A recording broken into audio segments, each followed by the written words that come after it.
Scribe?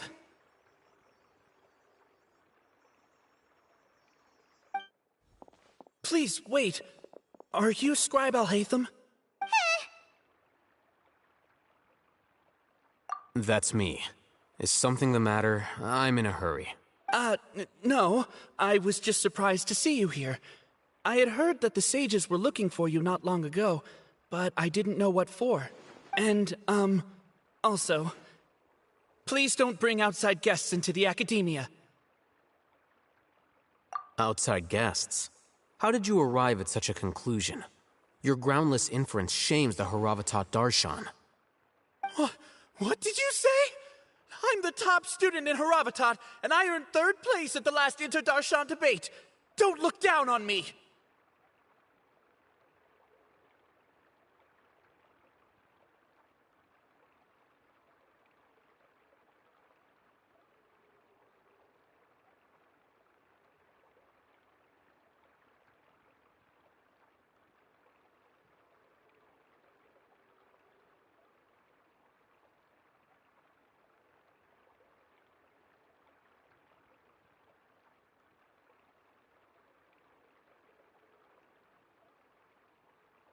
That wasn't my intention. As your Haravatat senior, I just assumed that you possessed a greater aptitude for critical thinking. Look, based on what you already know, the purpose of my return and the reason they're here should be obvious. Is that so? Wait a moment. Let me think. Don't tell me the answer. The sages search for you. A blonde-haired traveler. Outside guests. So, from the start, the sages weren't looking for you, but this traveler? And you were gone from the academia for so long because... Hey, shh. Yes, you've proven yourself as the top student in Haravatat. I surmise you've arrived at the correct conclusion. As I expected. Please, forgive me. I wasn't thinking clearly just now. Thank you for getting me back on track. It's nothing. We'll be on our way then. All right. Thank you for your contributions to the academia, Scribe.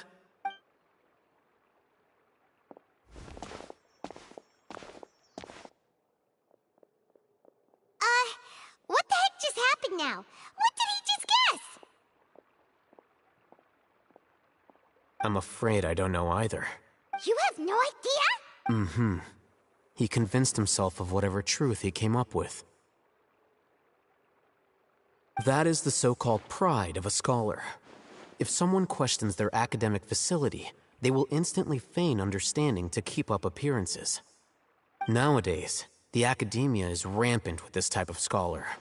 Their obvious farces of intellect only serve to highlight themselves as fools.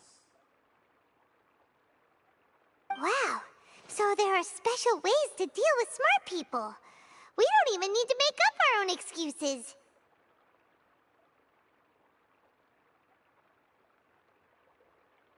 We shouldn't waste any more time. It would be problematic if we missed our window of opportunity. Let's go.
Is this the Academia's library?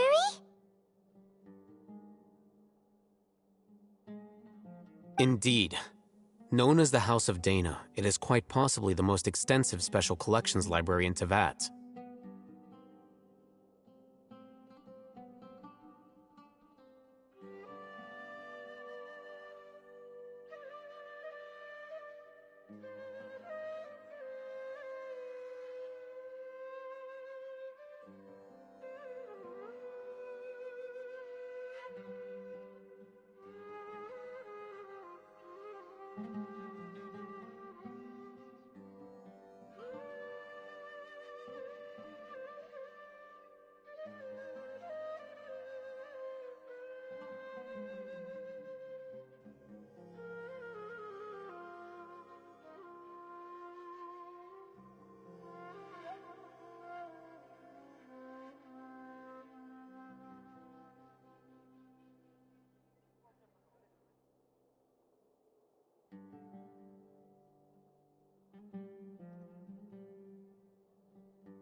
There are a lot of students going through here. Is it really okay just to waltz right in? The Academia marches to a fast beat, especially since it's Nagarbaha Day. They're all occupied with their own matters. Just act natural. Now, hurry along.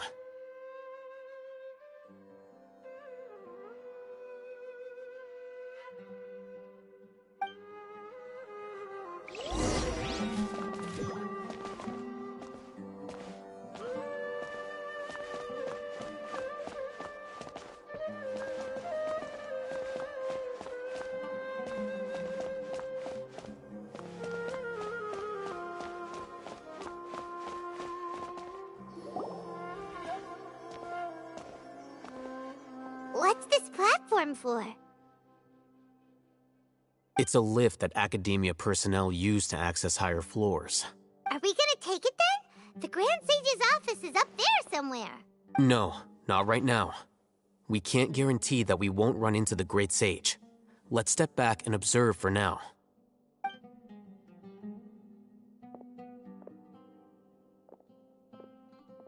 You think the Grand Sage will exit from there? And after he does, we'd sneak past him? Oh, Paimon thinks that's really dangerous. Who knows? However, if we can confirm Azar's current location, our operation will be much safer if we... Allow me to offer you a hint. If you wish to know his location, look behind you. You're... What's Grand Sage Azar doing here?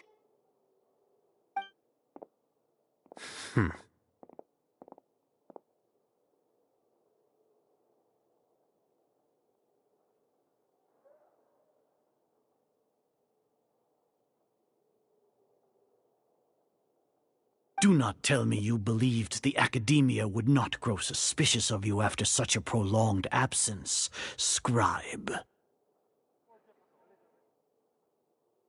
An eyewitness had informed me of your whereabouts, so I came to personally welcome you. Great Sage, I didn't expect you to care so much about me. I'm truly flattered. I'm sure. But compared to you, I am far more interested in these two unexpected guests. You are the Traveler and Paimon, correct? It's a pity that only now have I been afforded the opportunity to formally meet two of Sumeru's most esteemed guests. I do apologize for my lack of decorum. Excellent. You immediately initiated discussion instead of attempting to prepare some perfunctory excuse. You clearly understand the situation at hand, and have no intention of making a reckless stand. The foot traffic here renders this place unsuitable for discussion. Please, follow me to my office.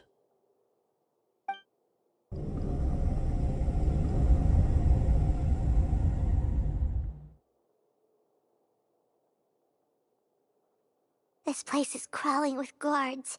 There's no way out for us. All right then, Traveler. What did you wish to discuss with me? Today is Niagarbaha Day, so I still have many responsibilities to attend to.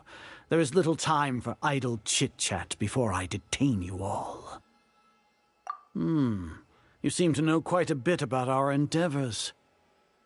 If that is so, then you should be praising our great work, rather than using your trivial misgivings in a futile attempt to sway me. Trivial?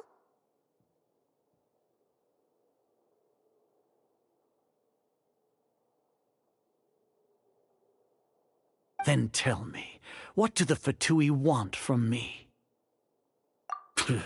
Worthless. Those are all completely worthless. Benefits, divine power. These materialistic words do nothing but debase our great work. Creating a god. Yes, we are using human wisdom to create a god. If humanity cannot attain omniscience and omnipotence, then we shall create a god to reveal them. This is the pinnacle of human wisdom.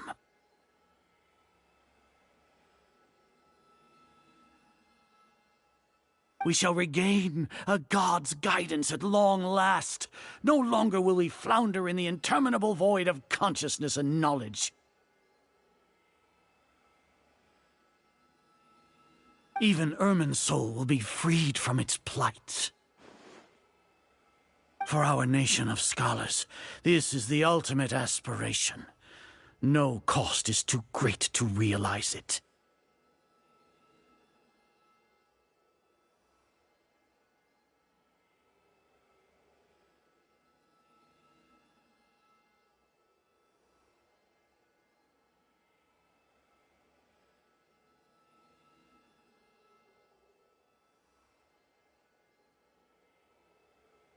You will never understand the rapture of having a god be born within your very hands. With your degree of knowledge, you cannot even comprehend such an emotion.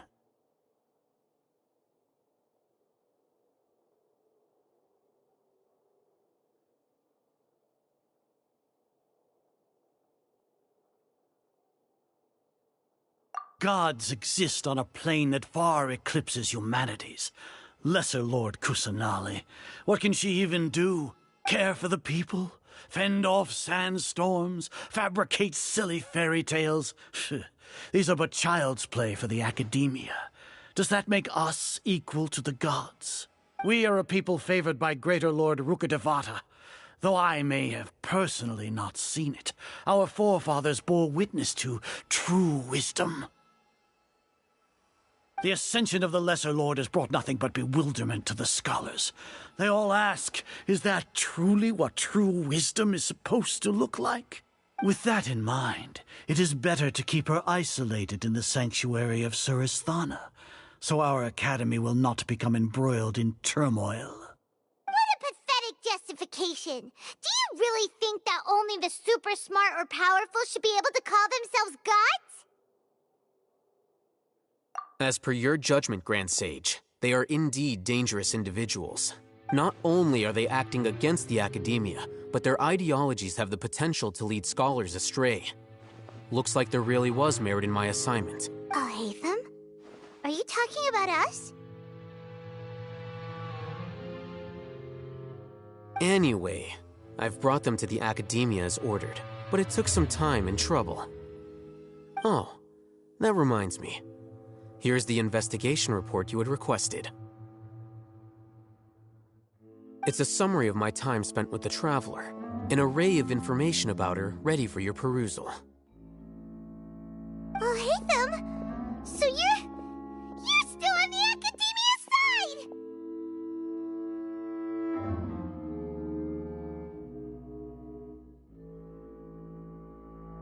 We finally started to trust you!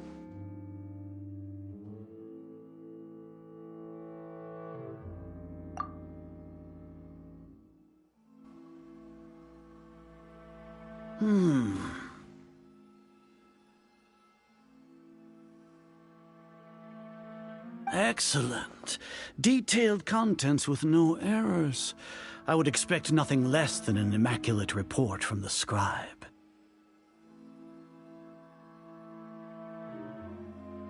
As it is Niagarbha Day, I'll enter the information on you into the Akasha. Surely you know what that means.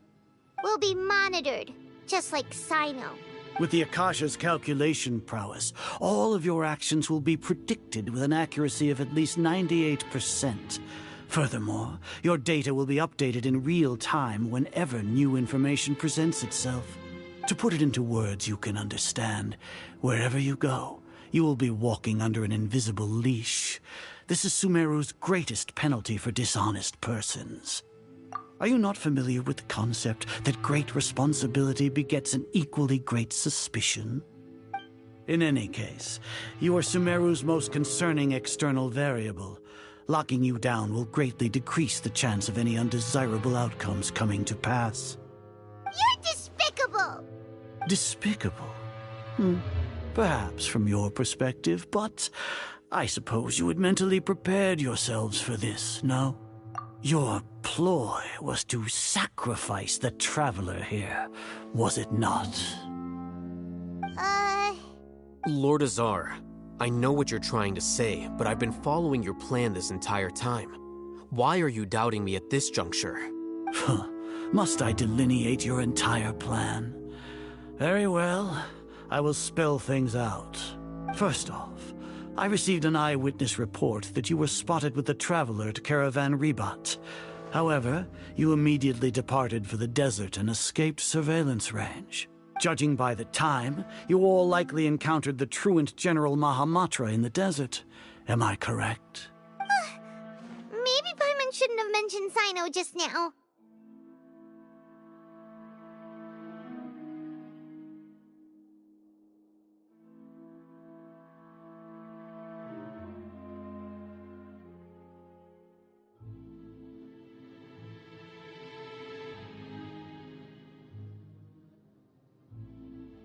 The Academia had not received correspondence from its scribe for a prolonged time. You were also in the company of the Traveler, a close associate of Lesser Lord Kusanali and General Mahamatra Sino, who had defected from the Academia. With their instigation, what was the probability that you would betray the Academia? Rationally speaking, 50%? 70%? What do you think? Regardless, that's only a guess. The facts are that I've brought the Traveler right before you, and I gave you my report. Indeed, your boldness deserves praise. To think that despite status as an outlander, the Traveler is still willing to sacrifice for the sake of your plan.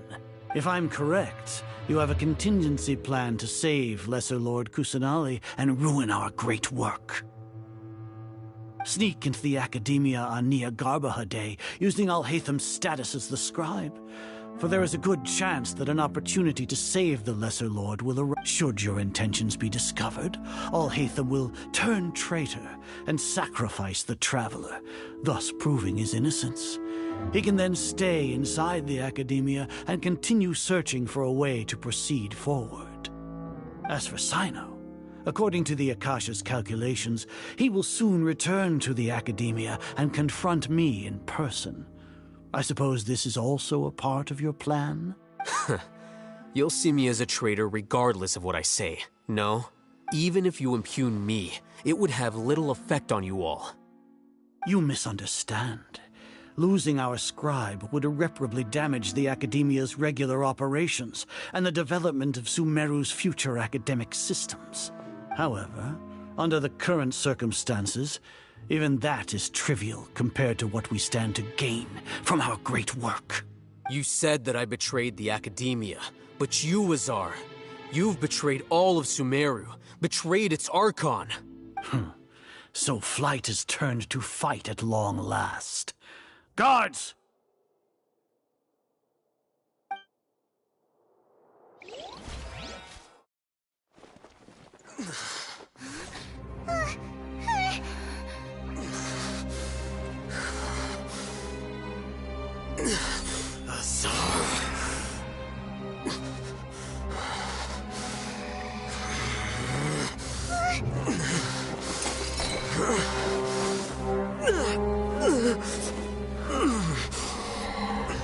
Well, what do we have here? So you stole that divine knowledge capsule. Traitor! You traitor! Even the most rational scholar will yearn for the power of a god in a moment of desperation. Aren't you doing the exact same thing as me, Alhaitham? Unfortunately for you, no god will lend you their power. Azar!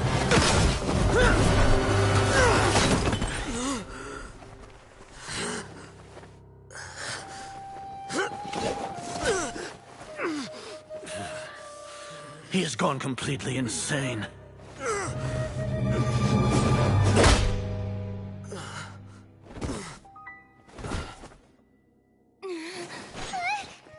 Take him to the Matra and exile him to Aru village. Then find someone to take these two to the confinement room. I'll deal with them later. Grand Sage, we've finished all required preparations for Nyagarbha Day. We may begin to enter the capsules now. Excellent. You may begin.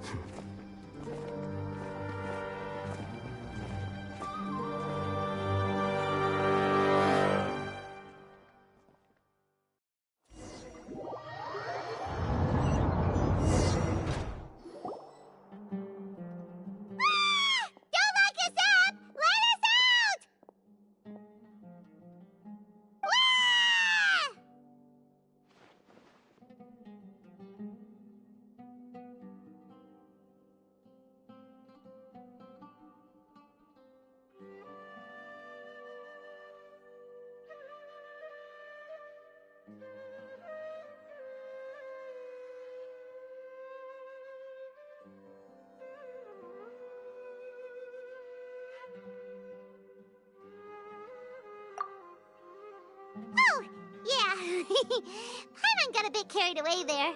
How was Paimon acting just now? Great, huh? Everything's going according to plan so far. We made it into confinement, and Alhaitham's probably done with his part too. much to trick Grand Sage Azar. Oh, Hatham sure knows how to cook up a plan. What are we doing next? Paimon has trouble remembering things when she's worked up.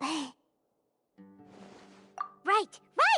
Paimon thinks it went something like this. Apart from that, we still have yet another goal in the first stage of our operation, which is to send the Traveler to the confinement room. What? Why do we want to get her locked up on purpose?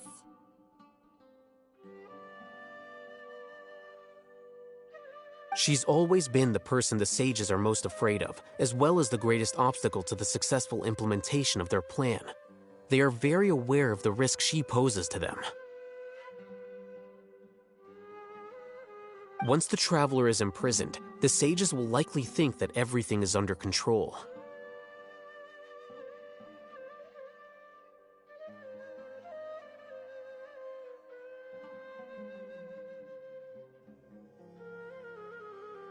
And with their guard down, the next phase of our plan will have a much higher chance of success.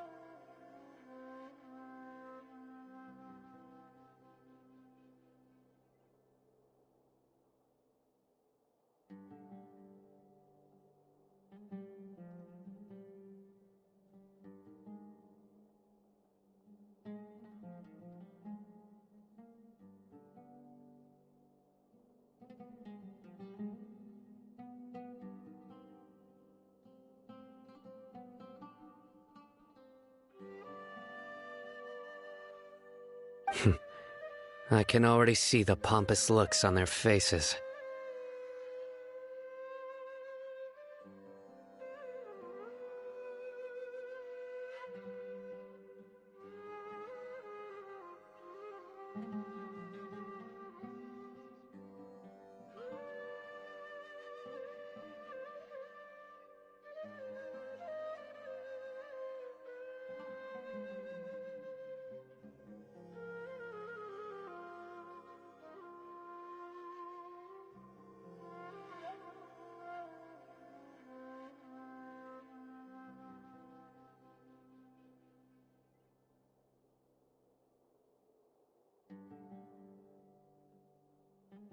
Oh, that's a super tricky plan. But Paimon still thinks it's not really worth it. That isn't the only reason, of course. She has a more important task once she's in confinement. According to the Academia scholars in Ramon's custody, Lesser Lord Kusanali has sealed off her consciousness in the Akasha ever since she was captured by the Doctor. That way, they can't pry any more information from her. Even if we break into the sanctuary of Surasthana, it will take time to awaken Lesser Lord Kusanali's consciousness. We need to do that in advance. So our job is to wake up Nahida! Okay, totally worth getting thrown in jail for. The confinement room is inside the Academia, close to the sanctuary of Surasthana. It's a completely enclosed space, and you won't be receiving any visitors. I'll work with Ramon's scholars to make some modifications to your Akasha terminal. Once you're in, get as close as you can to Lesser Lord Kusanali and try to connect to her consciousness. However, as for whether she'll actually wake up, that will depend on our luck. Oh, no wonder you've been wearing your Akasha terminal today. It's the one that Al-Hatham modified. Paimon thought they'd take our Akasha terminals when they locked us up in here. Were they being careless?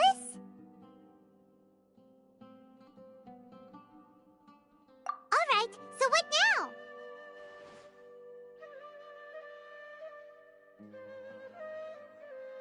Sounds easy enough. We can finally talk with Nahida after all this time. Let's do it. There's a light flashing on your Akasha terminal. It's almost like...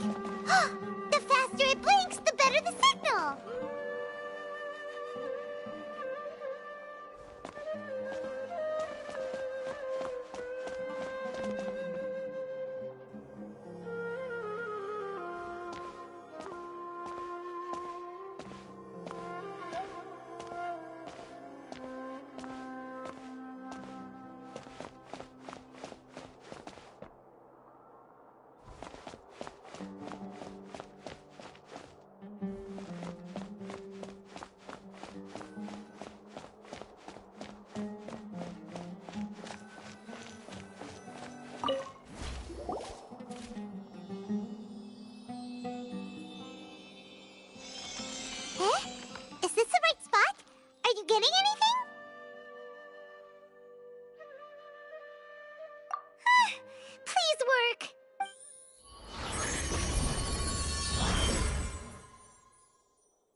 When did it first start? Oh, right. It started from the moment I was born. I wanted to become a worthy Archon. So I've kept studying, kept listening to my people and their hearts, kept looking for a way to save Irminsul, so I can catch up to Greater Lord Rukkhadevata. But I'm stuck in the sanctuary of Scara-I. The sages are creating a god to replace me, and I'm forced to lock my consciousness in this boundless darkness. Nahida!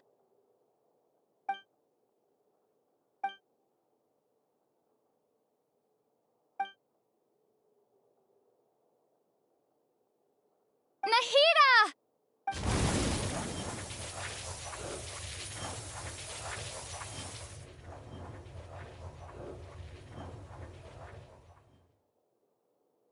It's so quiet here.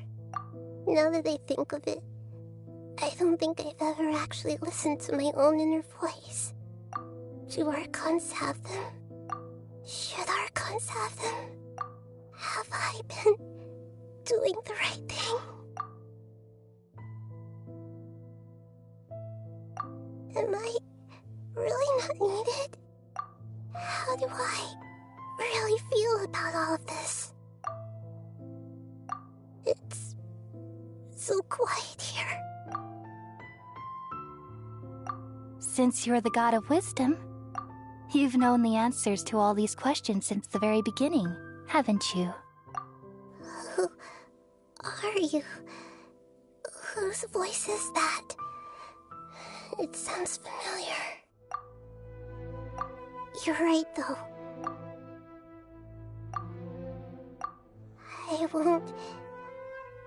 I won't ignore my own voice anymore.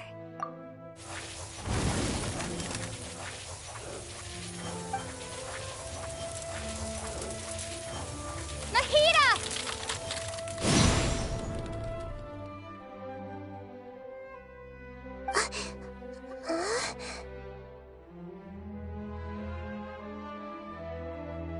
Nahida? Did you wake me up? Thank you. Why are you here?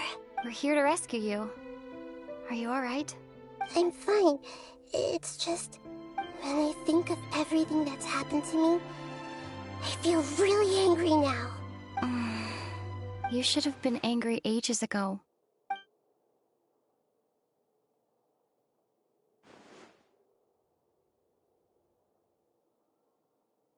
Huh? Oh, you're back! How's everything? That's wonderful news!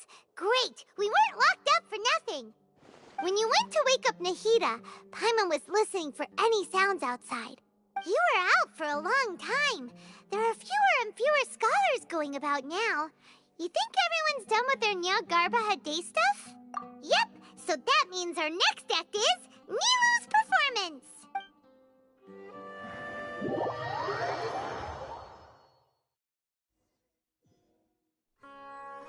Nilu, are you sure about this? You're taking such a great risk for them. I'm sure, and I'm going. You know that I don't like to pass up any opportunity to dance, and this one is especially important. All right. You seem to have a lot of trust in them, so I won't say more on the subject. But if anything happens, the few of us here may not be able to help you. Don't worry. They've been through worse. Everything's going to be fine. All right. You know, if you really do get arrested, we'll do everything we can to get you back. Be careful, even if it's only for our sakes. Thanks, Mr. Zubair. You're so very kind.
Nilu, how's it going? Nervous? Definitely more than usual. But it's because I'm worried I won't dance well enough. It's okay. Just focus on your performance. We'll take care of everything else. You sure know how to talk. Taking all the credit, even though we came here together to help out. Well, thank you both. I'll have to treat you to a meal after all this ends. I really, really appreciate all of your help. Ooh, that sounds great. Huh? How can we say no to that? All right, let's get back to business. Nilu, we'll be here to keep people from going to the academia so they don't interrupt your performance.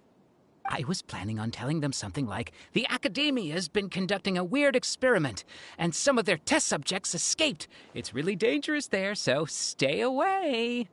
Oh, you couldn't think of anything better? Oh well, I guess it does sound like something the Academia would do. I think it sounds great. I'm counting on you guys. Don't worry, it'll be a piece of cake.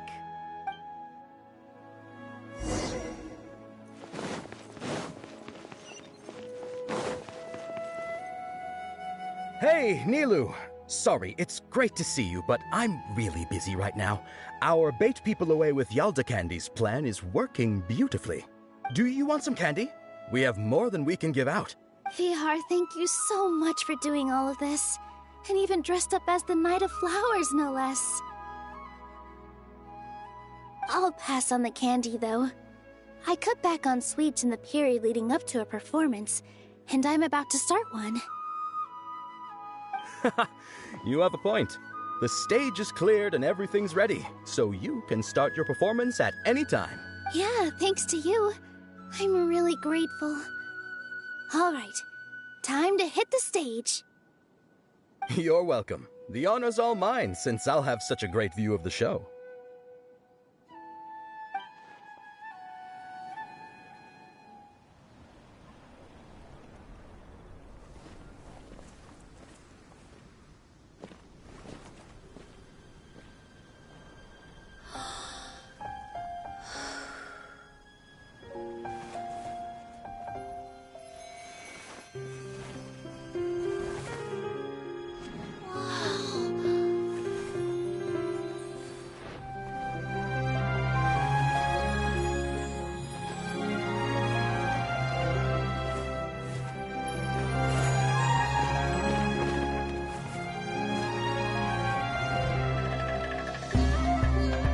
I've never seen a performance like this.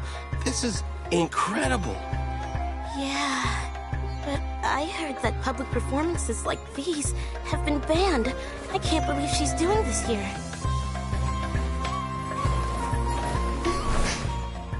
Grand Sage, there's some commotion outside. How uninteresting. Issue the new Prohibition Act from the Akasha to the guards. They'll know what to do. Do you think we should, like, stop her? Let's just watch for a little bit longer.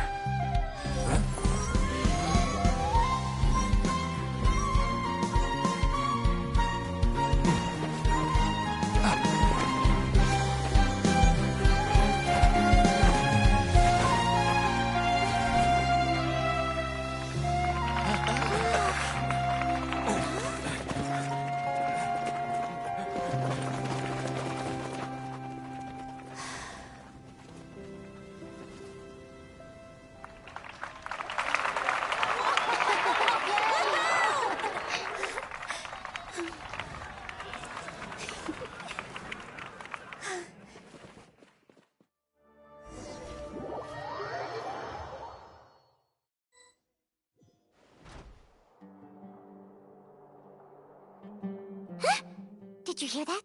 It sounds like a lot of guards just ran by. Does this mean the plan has moved on to the next stage? Yep. It's great that everything seems to be going well. Come to think of it, when did Alhaitham replace the knowledge capsule that was about to be entered into the Akasha? Oh, so that's when he did it! Paimon was too nervous to notice. Speaking of, didn't Alhaitham also yoink the Divine Knowledge Capsule from that mercenary leader in Port Ormos when everyone else was distracted? It's a time-tested trick of his.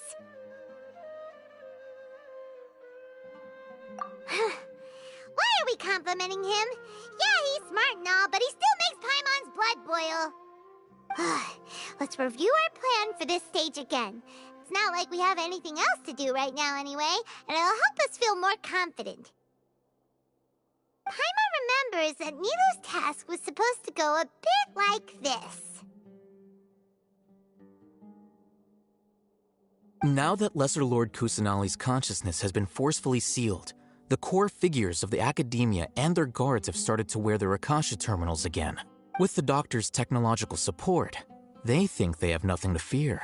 How despicable of them to rely on such a person.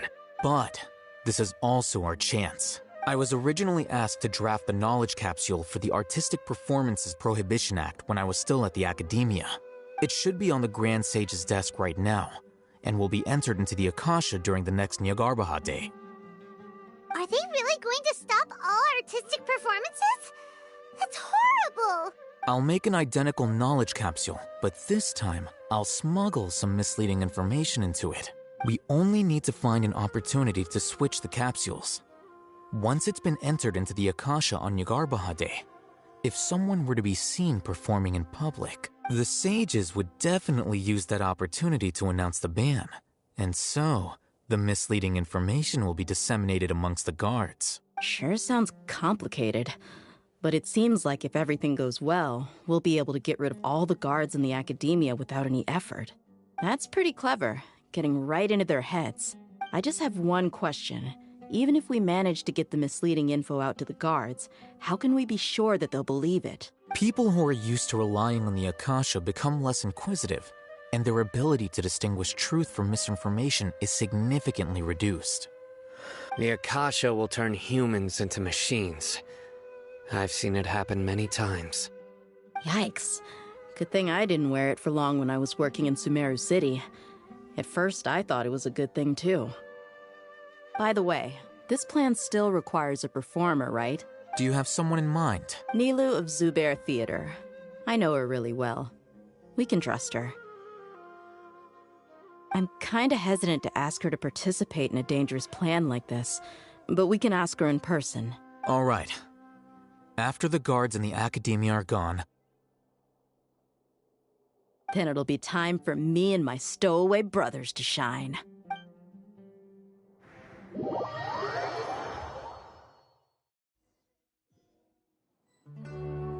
Here they come. Did you see that, Raman? They came out from the Academia in droves. After laying low in the city for so long, this is the moment we've been waiting for. My brothers have already sprung into action. We couldn't do anything to them inside their coop, but outside the Academia... With a lioness like you, the prey sure won't be able to run far.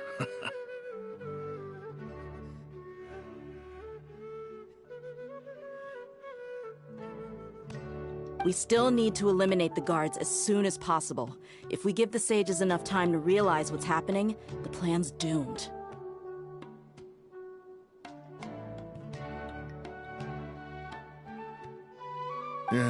All they've done is to sit on their cushy salaries and twiddle their thumbs all day while we fought and struggled every day in the desert. The only advantage they might have is their numbers. Speaking of which, most of the guards who report directly to the Six Sages belong to the Corps of 30, but they have a completely different reputation. Following those blasted sages every whim, throwing away all the principles of being a mercenary. As someone in the same profession, I'm obligated to teach him a good lesson today.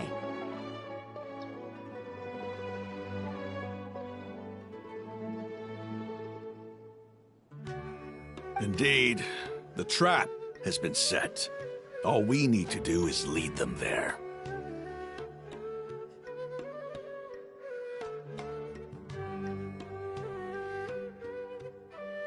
All right, let's each take a road and herd those scattered guards back into one place. Make sure to attract their attention. Isak will be the key.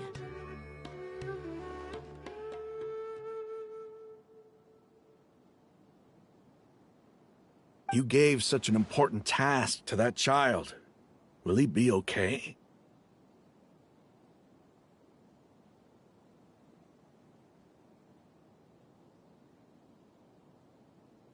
It'll be fine. Isak was so determined to help, so let's put our faith in him.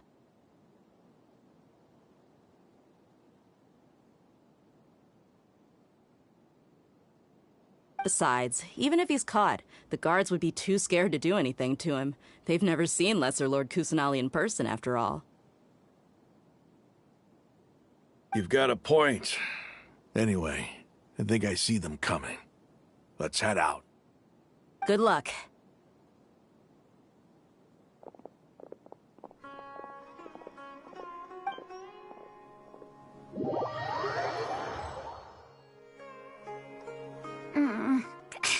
This outfit.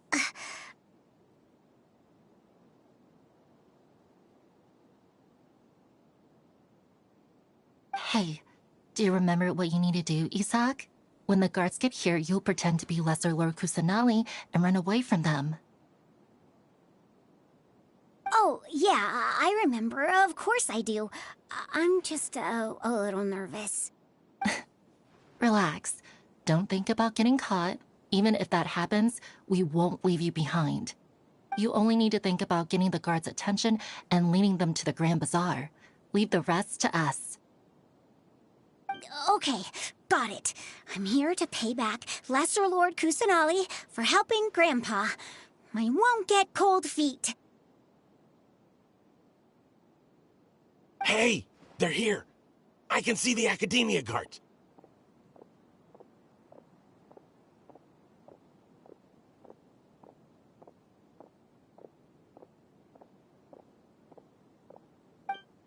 All right, it's time, Isak. Take a deep breath and go. You can...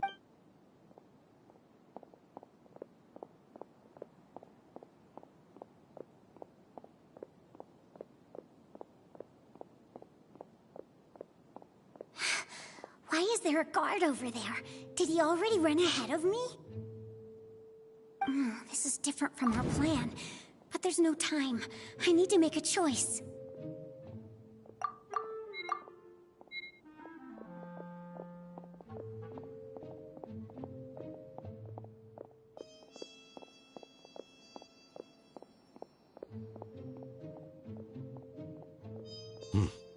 Let's have a look behind the house. What should I do next? Huh. Looks like nothing's here. A wasted time. Luckily, he didn't check behind the tree. The guard looks alert. What should I do next? Hey, stop! I saw you. Don't try to run.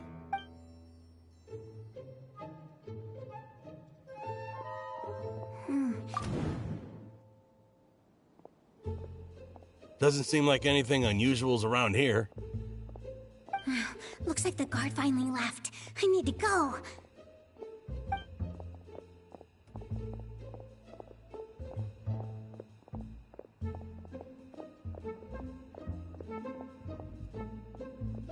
Hey!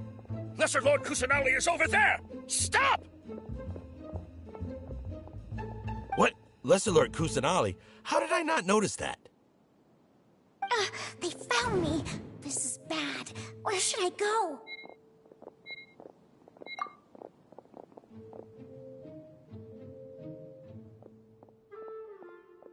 Hey!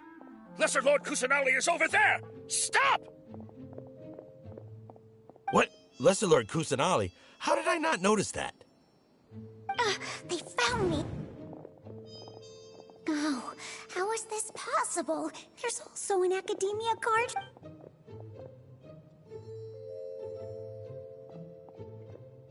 Hey! Lesser Lord Kusanali is over there! Stop! What? Lesser Lord Kusanali? How did I not notice that? They found me. This is... The target suspected to be Lesser Lord Kusanali has escaped into the Grand Bazaar. Assemble and arrest her!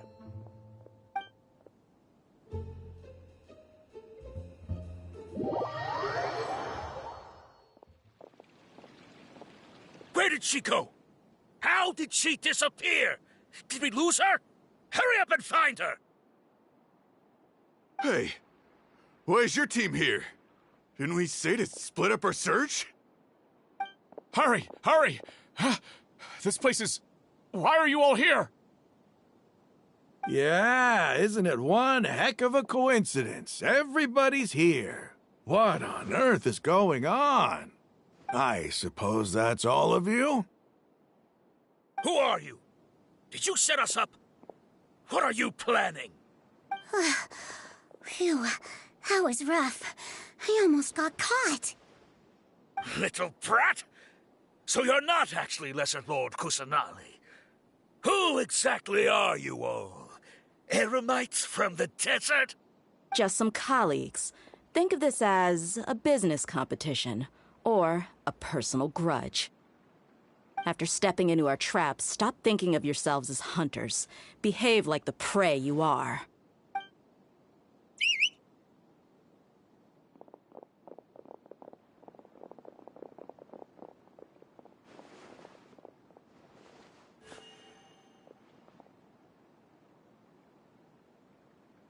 An ambush? How's that possible? This is Sumeru City, but mercenaries from the desert somehow ambushed us! You've spent all your time hiding away in the academia. This place has long since become our hunting ground. Brace yourselves!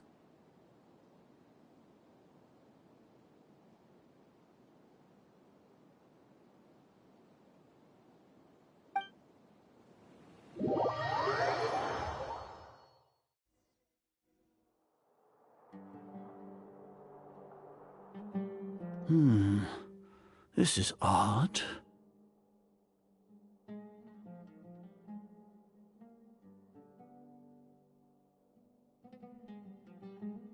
The academia has quieted down after the conclusion of the Nyagarbha Day ceremonies, but it's much quieter than usual.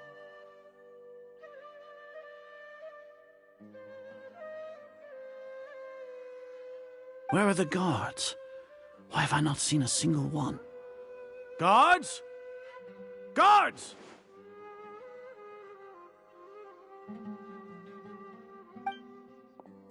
Grand Sage, how may I be of assistance?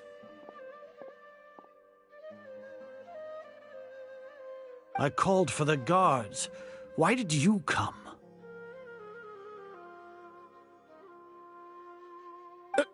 My apologies, Grand Sage. Right now, all Academia guards have entered the city to perform the ordered arrest. I thought you knew. Arrest? Who is there to arrest? I have an ominous feeling. Arrest Lesser Lord Kusanali, right?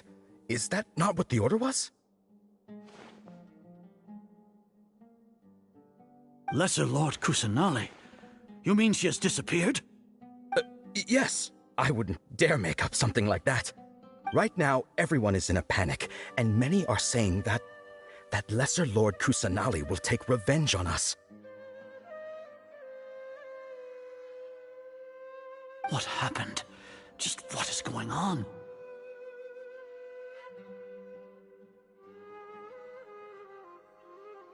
Lesser Lord Kusanali somehow escaped? Was it Alhaitham and his party that freed her? That's impossible. The Academia is heavily guarded today, and any order to release Lesser Lord Kusanali would be strictly confidential. Besides, Alhaitham and the Traveler are already in our hands. What manner of trickery did they employ? How could Lesser Lord Kusanali disappear into thin air?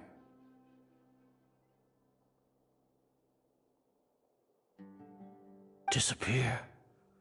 Wait. How was the arrest order distributed to the guards?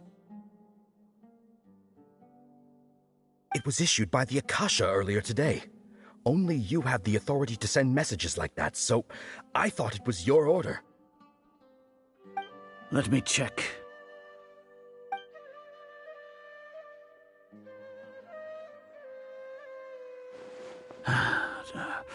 Here.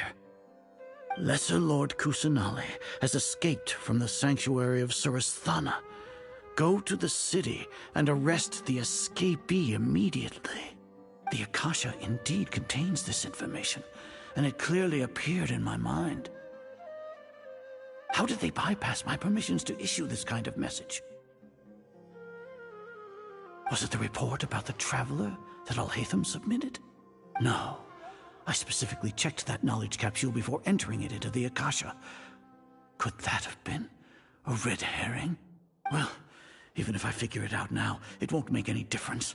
The important thing now is to confirm Lesser Lord Kusanali's status.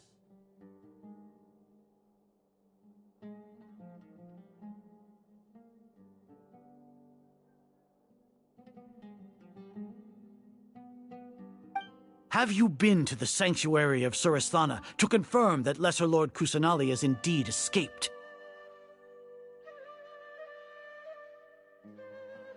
Confirm? No, I haven't.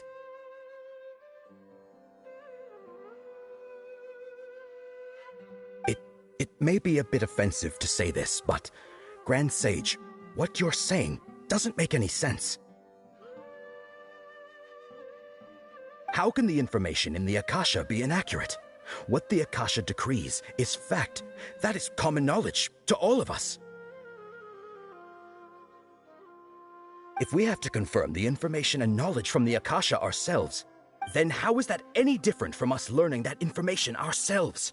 Wouldn't Greater Lord Rukkhadevata's legacy lose its meaning that way? In the beginning, it was I who asked you to believe in the Akasha, to believe in the legacy left by Greater Lord Rukkhadevata. Are you trying to use my words against me? No, Grand Sage. I'm merely confused because I believe in you.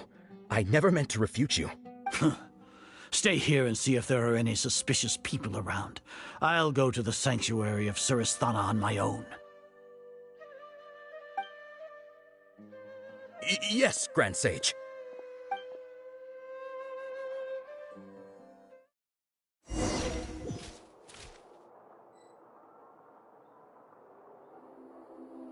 Lesser Lord Kusanali has escaped from the sanctuary of Surasthana. Go to the city and arrest the escapee immediately. How can that be? Stop thinking about it. Stop. It must be a trick of theirs. As long as I personally confirm it. Ah! Impossible. That's impossible. There must be something wrong with my eyes.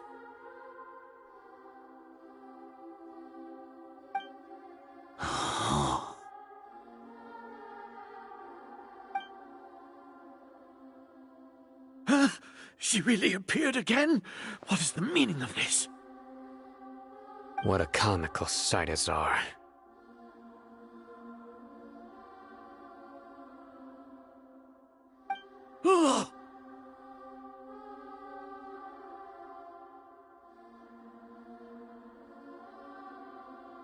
Once the Akasha has put certain thoughts into your head, even the Grand Sage can no longer see what's right in front of him. You all can only see the world in your mind, the one you think you know. And precisely because of this, you disregarded Lesser Lord Kusanali's existence. She has been a wise and worthy Archon. Sino, have you been waiting for a chance like this? The Akasha predicted that you would return to the Academia to confront me, but I didn't expect it to turn out like this. I was careless. No, you were blinded. Your faults stem from your reliance on the Akasha. You're still the same as always. I truly did not expect a proud person like you to cooperate with Alhaitham and the Traveler. People change, Azar. Admit it. The Akasha can't predict my actions anymore. Then tell me, what have you found during your investigation? You want to buy time? This is the sanctuary of Surasthana. Under your own regulations, even Academia staff are forbidden to come here. No one will come to save you. As for the investigation, I've at least confirmed that you are guilty of insurgency against the Archon. a serious crime.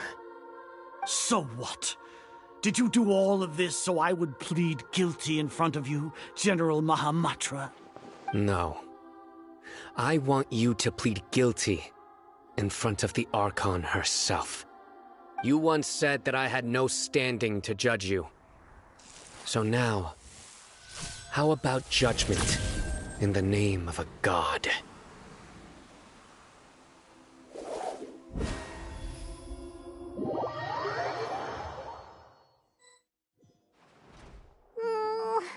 How long do we have to wait? Paimon wants to know how things are going out there.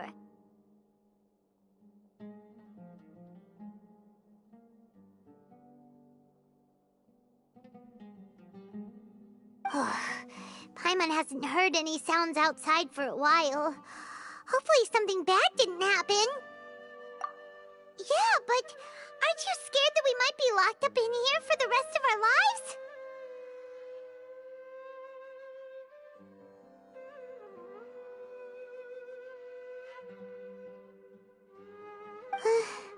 Thinking about it, at least Paimon has you. We could still chat like this. When Paimon thinks of Nahida being imprisoned alone in the sanctuary of Surasthana, Paimon can't help but feel sorry for her.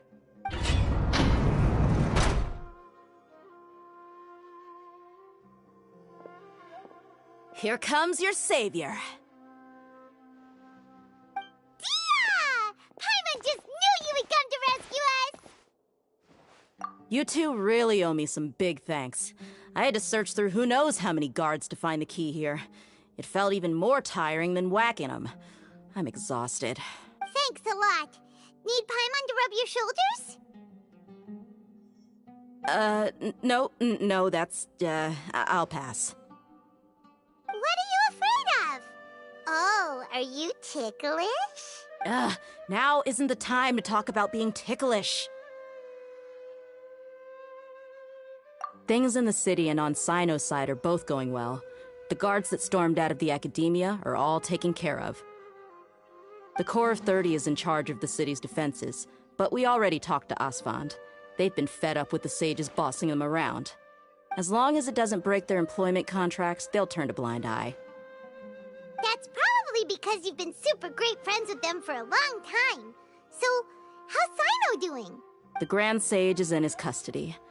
Even I know how terrible it is to fall into Sino's hands, so he probably does too. Sino forced him to release Lesser Lord Kusanali. He has no choice but to obey. So, hurry to the sanctuary of Surasthana. Assuming nothing weird happened, we should have already rescued our Archon. Honestly, I didn't expect our ragtag bunch to do this well. We just came together last minute to save the Archon, you know? Alright, you two better go. I still have to clean up some messes in the city. See you around.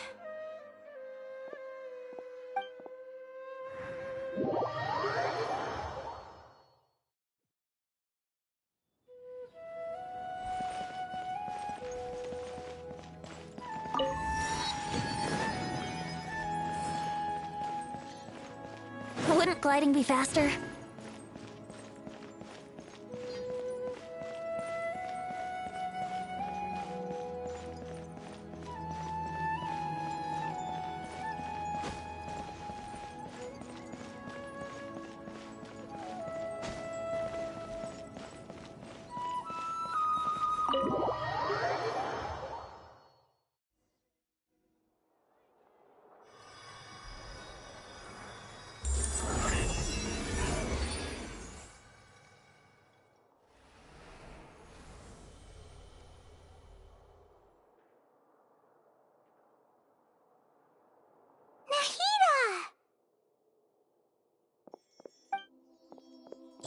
Should I say it's nice to meet you? This is the first time we've met in real life. Before, we've only met in dreams, consciousness, or when I was in someone else's body. Thank you so much for coming to rescue me, but I also need to apologize. During this time, I did some self-reflection.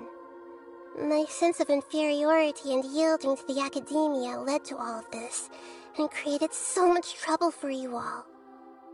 Exactly! We're here because you're a good Archon and one of our friends! Thanks, you two. Amazing.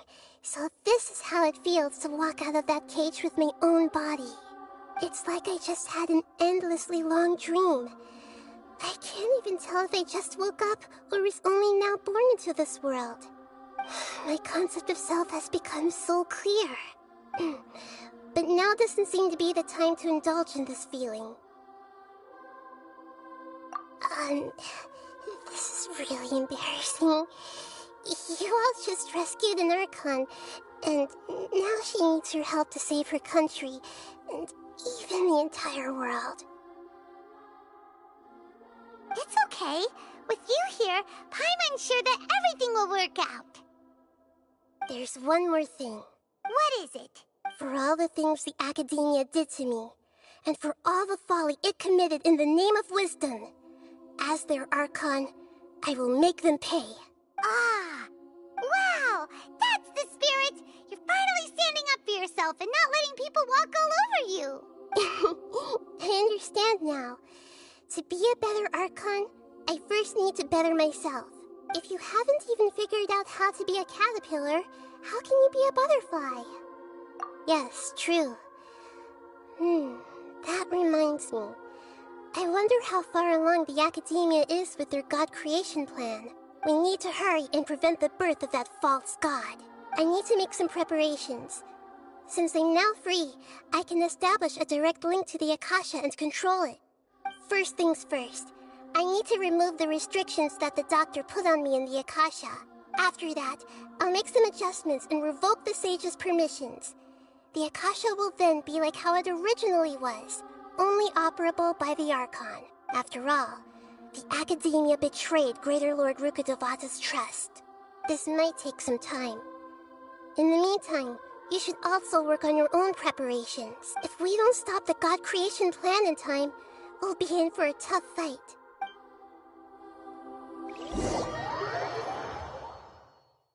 Might as well prepare for a fight.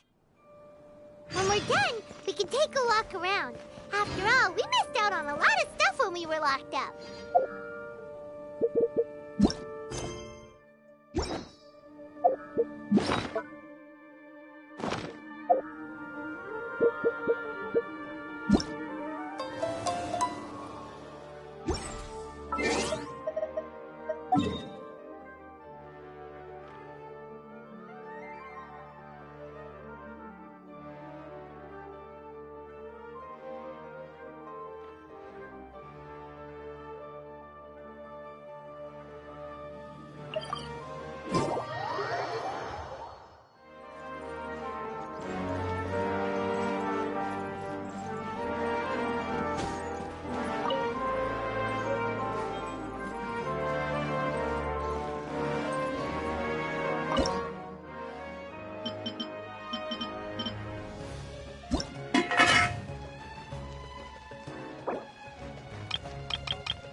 Come on, traveler, let's go!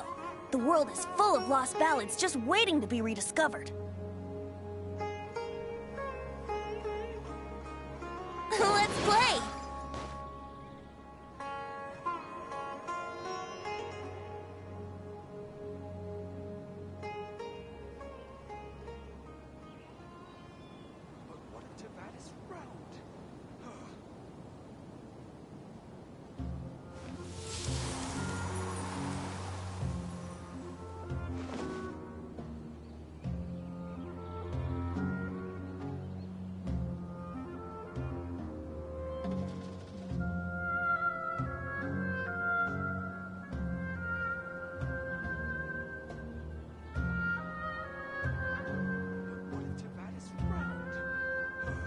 Right now, I wish I was sitting at the top of a tree, looking out over a meadow, cider in hand.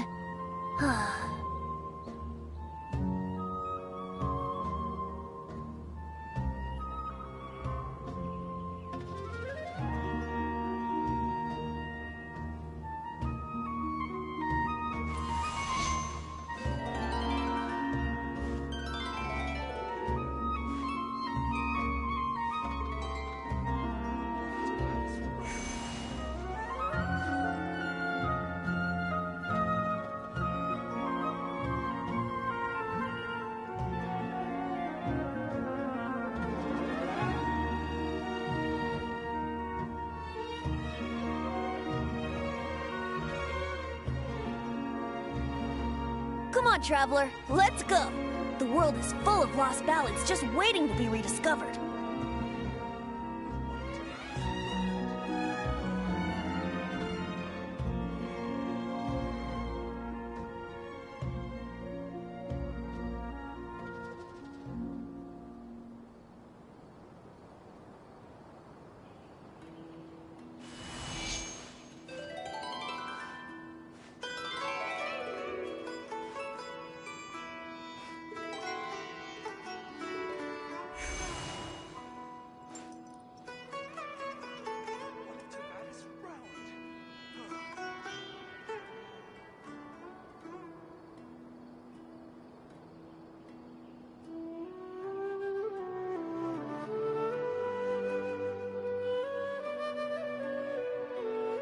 Sure, I'll play you another tune, but it'll cost you an apple.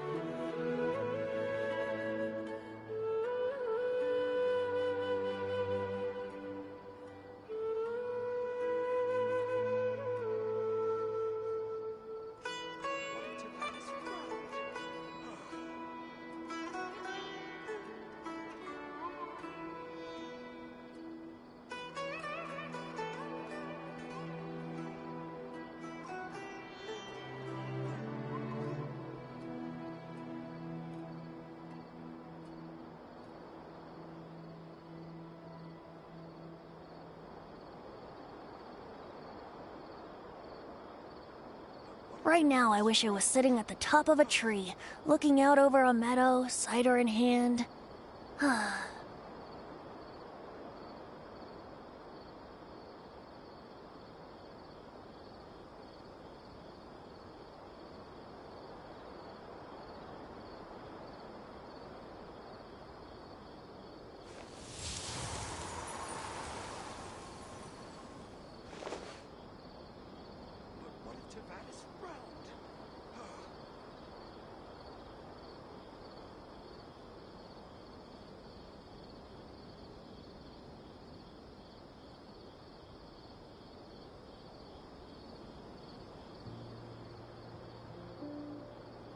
Sure, I'll play you another tune, but it'll cost you an apple.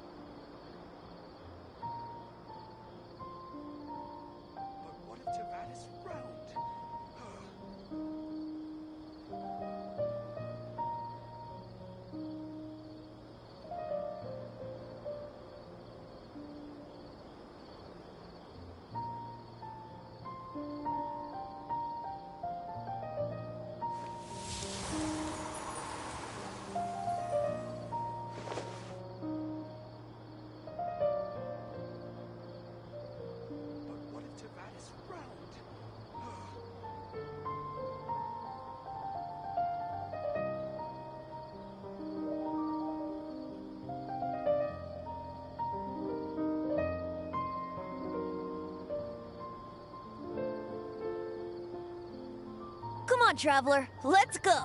The world is full of lost ballads just waiting to be rediscovered.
Right now, I wish I was sitting at the top of a tree, looking out over a meadow, cider in hand.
yourselves.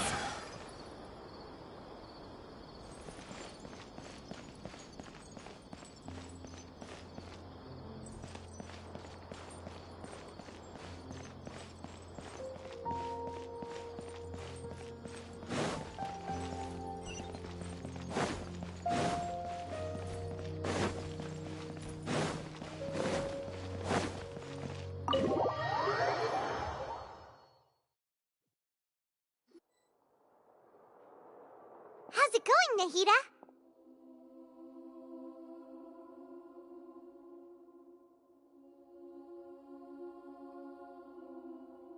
I'm done with the parts that needed my involvement to complete. Although it's my first time working with the Akasha like this, its internal structure and operation procedures are easy for me to understand. Greater Lord Rukkhadevata's design is truly brilliant. Oh, also, this is for you. Huh? What's this little floaty thingy? It's a small device I put together just now. You can think of it as an upgraded Akasha terminal. You may not need it right now, but it should be helpful in certain situations. Wait! This thing has the same characteristics as Paimon! We're both small things that float! Oh, all the things that make Paimon special got copied! When Paimon appears with the Traveler from now on, people won't remember Paimon because she isn't unique anymore! It's alright, Paimon. It can't replace you. It's only a flying device, but you're the Traveler's irreplaceable friend. You're so good at comforting people, Nahida. If only the Traveler was as smart as you.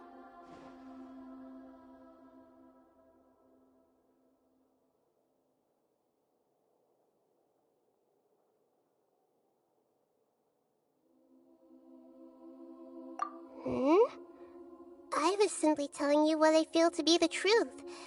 I wasn't trying to comfort you. Nahida, you're natural at this. What you just said made Paimon even happier.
By the way, there's something I need to confess.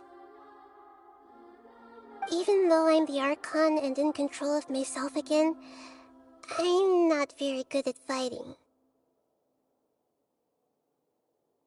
You may have heard that an Archon's power is derived from their people's faith. However, I'm not as well loved as Greater Lord Rukkhadevata.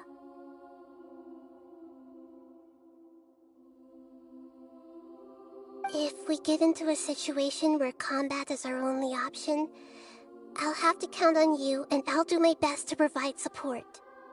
I'm glad I can rely on you. So the God of Wisdom isn't good at fighting? That actually sounds about right.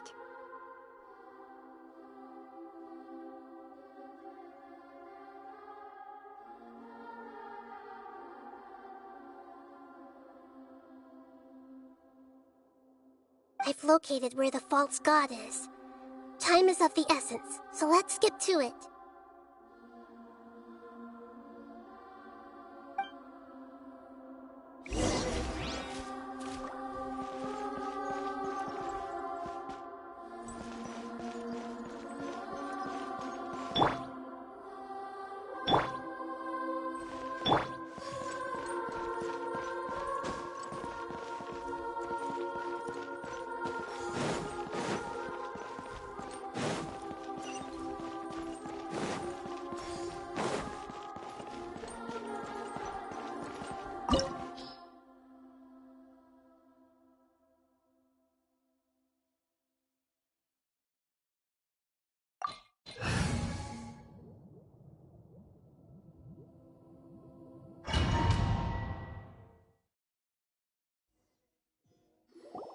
What is this place? Is this really the way we need to go?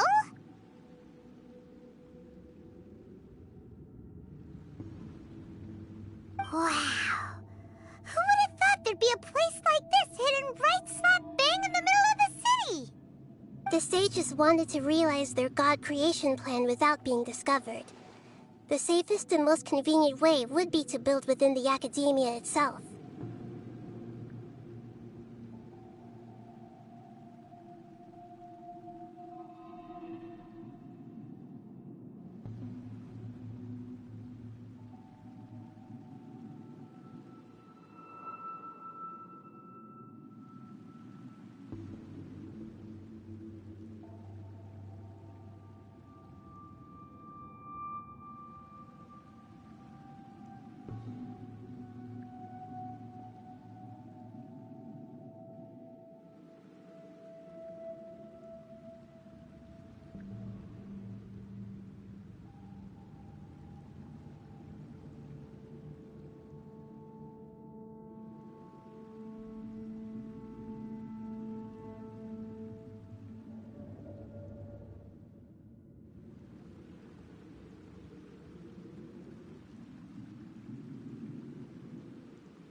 That's true. They were already hiding one god, so why not two?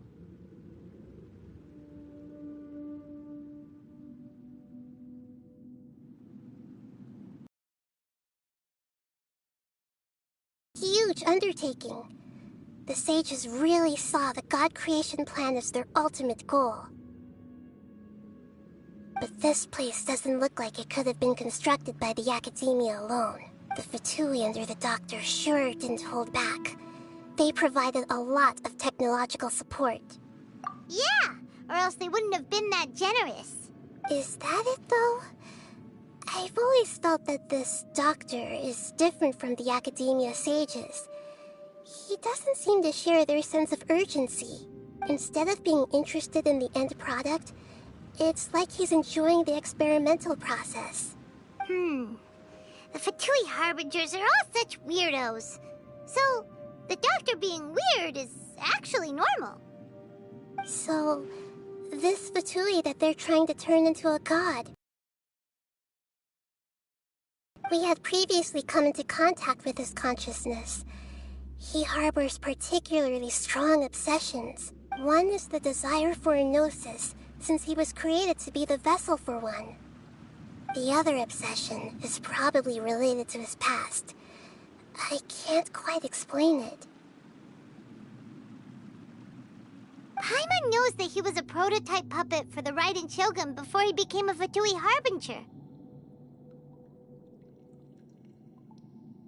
That's why he wants a gnosis so badly. There's no way he'd willingly be a test subject.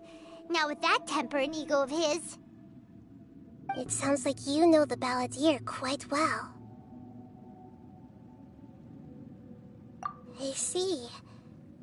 Tell me more about him and what he's like. The more we know now, the better we can plan for and react to any future situation. Ah, I see. How fascinating.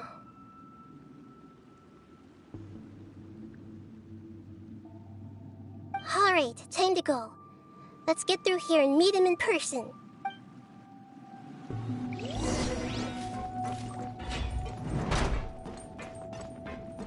Work time! Let's begin! Put your back into it! Nice and spicy! Let's end this quickly! Go on! Give me a go! Let's play! No slacking off! Yahoo! Wouldn't quite. This should be fun! Coming to be!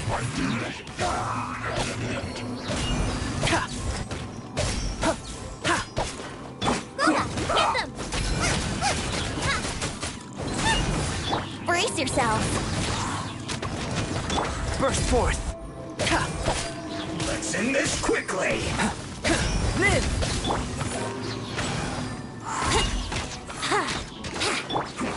Witness my great undertaking. Burst forth.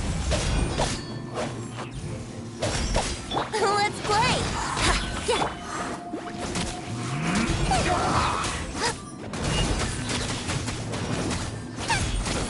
Come a little closer. Here we go.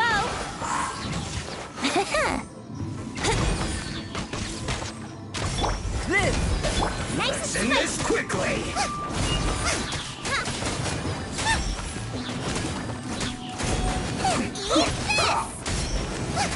Let's play. Yeah, Boba, get them. This isn't good. Now I got stomach cramps.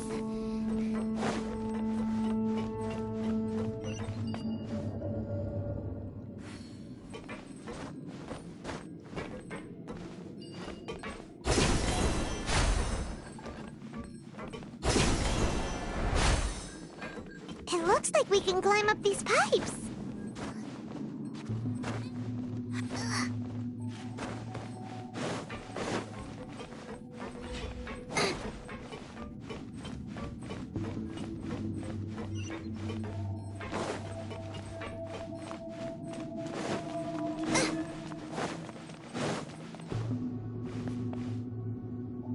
The pattern on the ground seems all messed up. Let's go around and see if there's a way to fix it.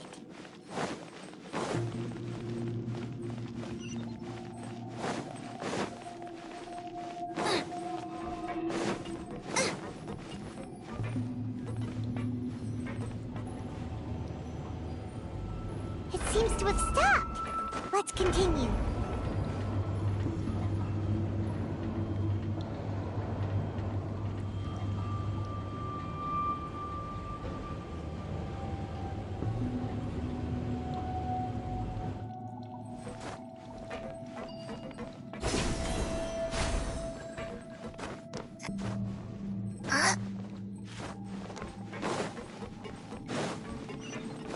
Nice and spicy. Let's begin. Here we go. Burst forth. Let's end this Let's quickly. play. Coming to be. Stay right there. This isn't good.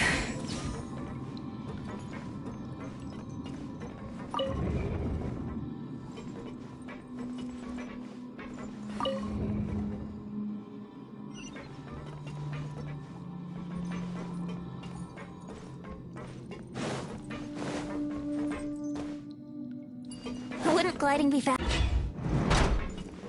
Frozen.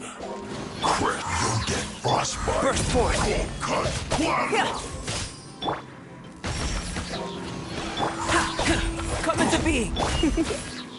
It's time for a flash freeze. Chill to the bone.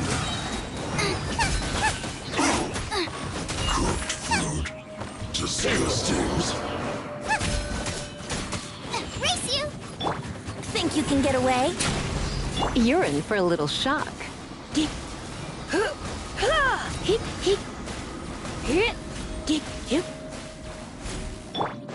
Here we go.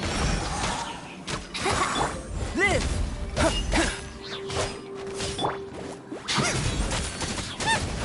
You can't run from death.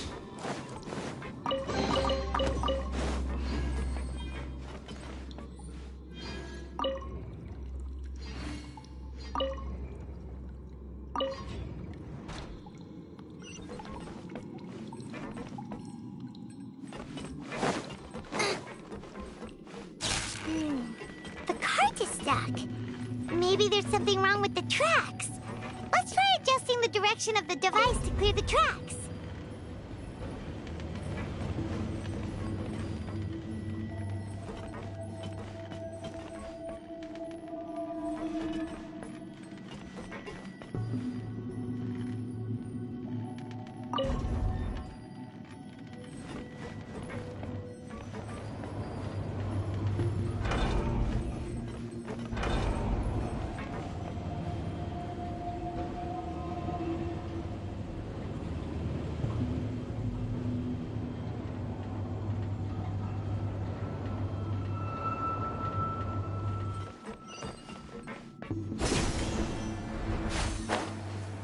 I'll put you on. Let's move. Booba, get them! Shouldn't get careless. Time for takeoff. Come a little closer. Yeah.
If there's nothing better to do, we could go foraging for ingredients.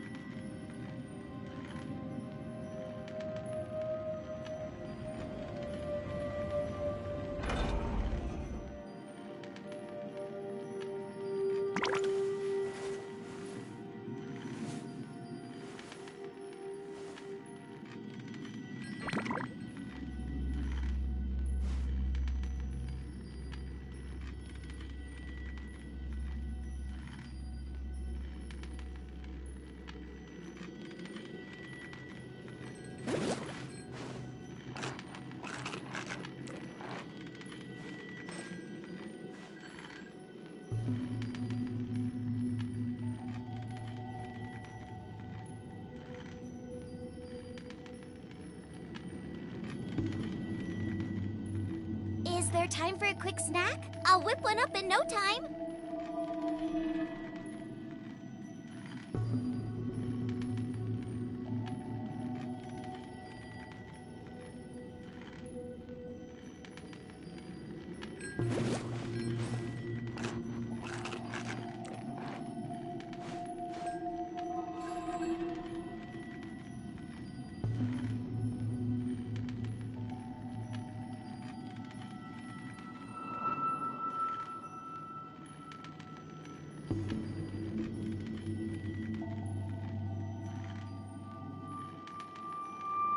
I can't decide whether pyro slimes taste better with salt and pepper or garlic and herbs.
you can get away? I will end you. Coming to be this quickly.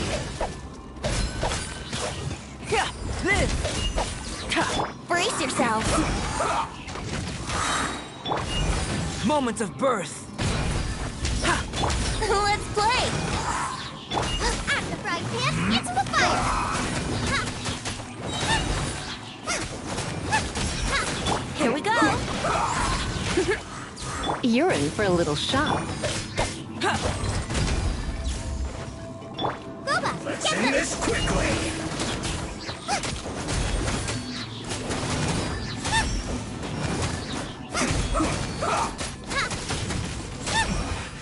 This isn't good. Time for takeoff. Don't be a killjoy. We've only just begun. Load of this.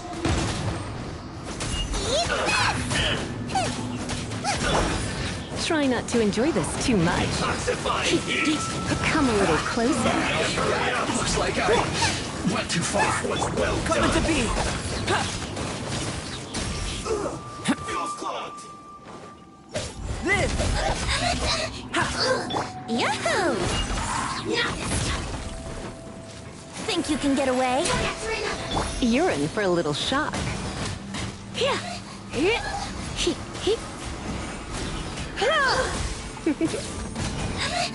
Come a little closer.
Looking at its operational status, we must prepare for the worst.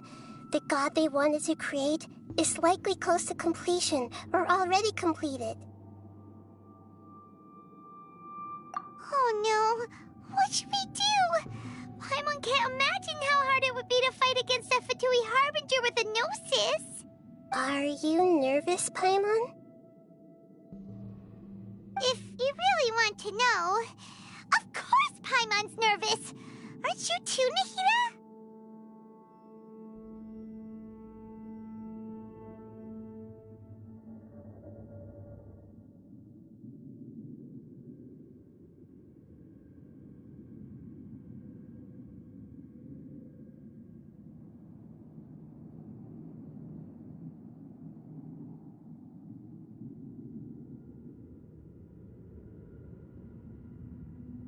Yes, I am. This is probably the first time I faced with a calamity of this degree since my birth. I feel not just nervous, but curious as well. Curious? Curious about what? Curious about our fate. To me, everything we perceive in this world, everything we learn, and everything that happens to us is considered knowledge. And if it's a form of knowledge, then it can be understood. However, only fate is about that which has yet to occur, so it has always drawn my curiosity. So to me, fate is the ultimate knowledge. That's also why I love observing humans and all the things that happen to them. It all brings me great satisfaction.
And now, at long last, I'm not just an observer anymore.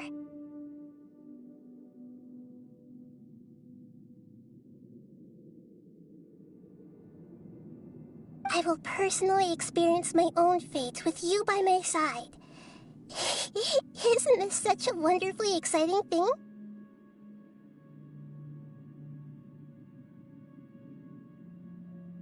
Ah, so that's what you mean. Paimon thinks she understands what you're feeling. Agreed. Okay, let's continue on. I can sense his aura from here.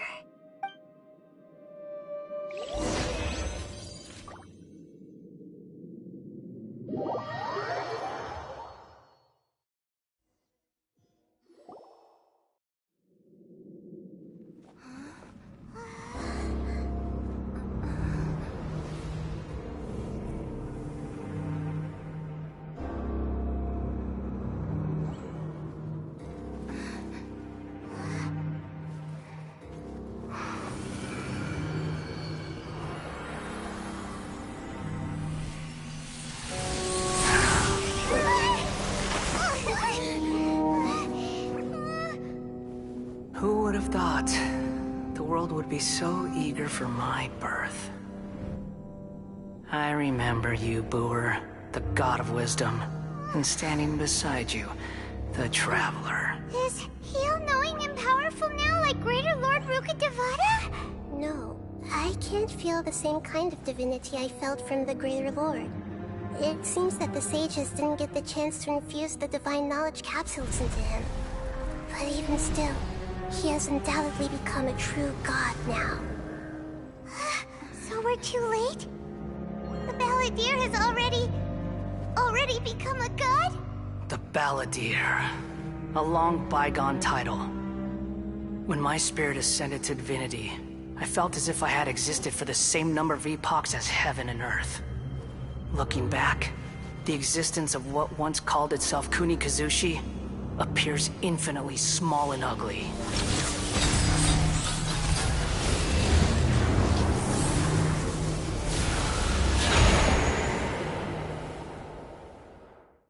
This imposing aura, it really feels like the gods! A body that capitalizes on the Balladeer's original construction as a mechanical puppet, with the Gnosis serving as a constant power supply. How much effort and resources did the sages put into this? From a purely technological perspective, it's a commendable achievement indeed.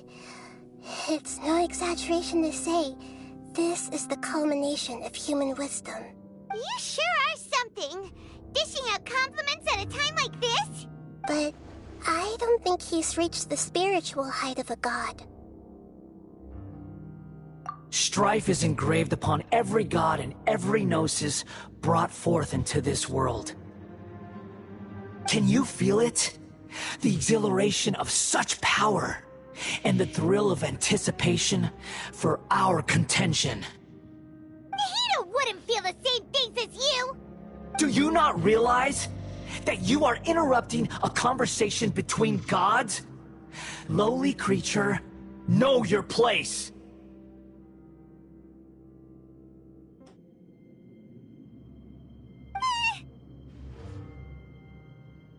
The strife engraved upon a Gnosis. You're talking about the Archon War. Tevat's current peace was not easily won. I didn't personally participate in the Archon War, but the way I see it, all those losses were meaningless, driven by the demands of the laws. There's no point in bringing it up again. Is that so? Yet I am deeply disappointed that I was never allowed the fortuity to personally participate in the Archon War. This is a first. Encountering a god in this world who does not crave power.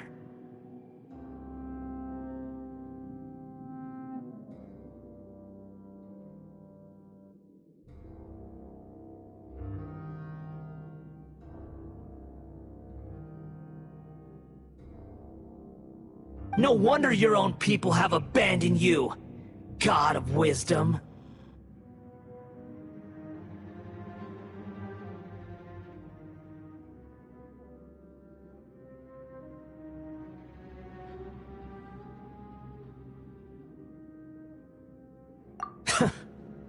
Your judgment is as your existence. Unsubstantial. This is where everything ends, Booer. The god of wisdom. You should know that wisdom cannot solve every problem. Like now, where your only option is to face me in combat.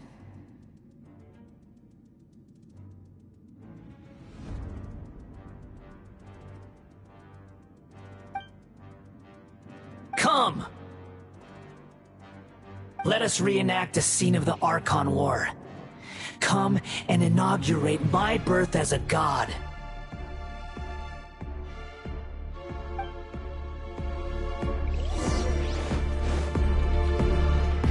Feeble human! Wouldn't gliding be faster?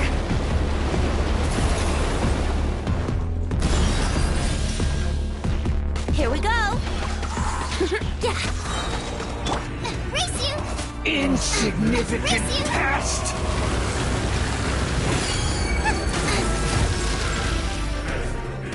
You're toast!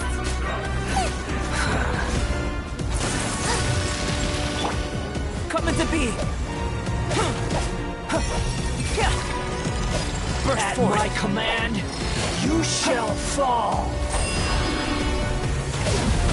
Coming to be!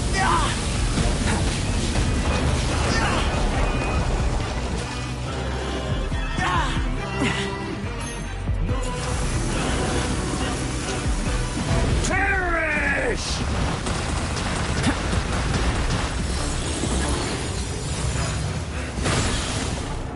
Live, feeble human!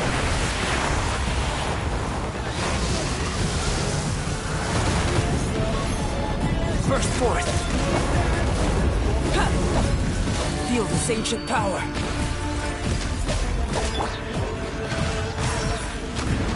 Yeah! Churn!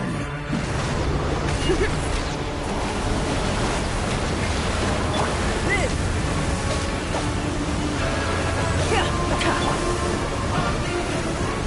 My endless cycle begins!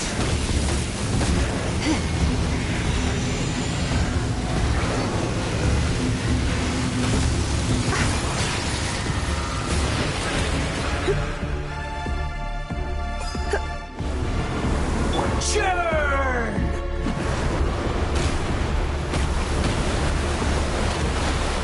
Yahoo! Time for takeoff. You're in for a little shock. Let's spark things up a little.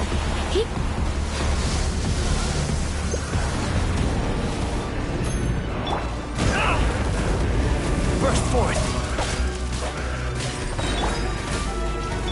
Moments of birth! Live! At my command, you shall fall!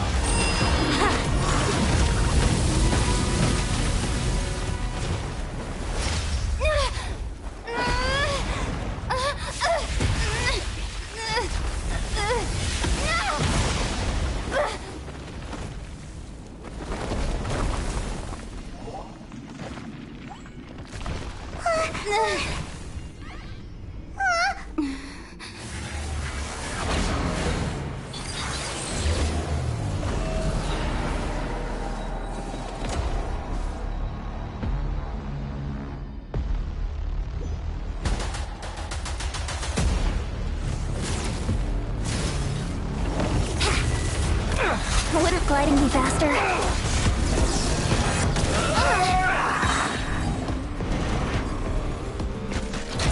Brace yourself. Kneel!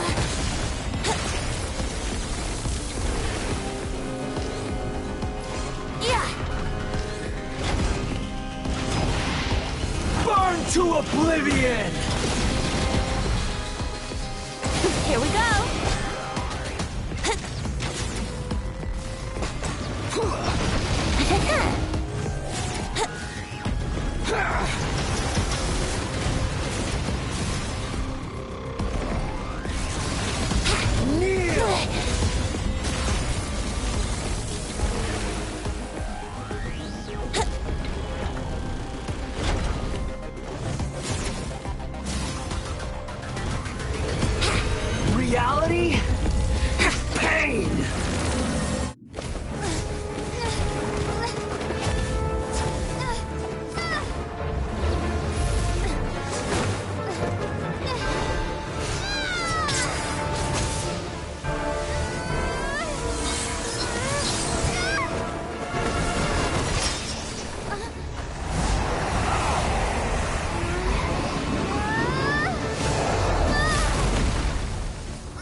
This is supposed to be a battle between gods, yet you choose to hide behind a mortal. And now, you're acting like you'd sacrifice yourself for a human. Are you having fun proving a false sense of heroism to yourself, Booer?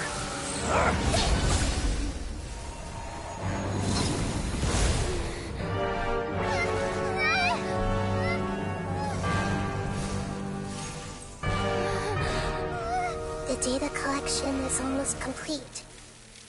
Do you even know how many times you've tried to take my gnosis from me?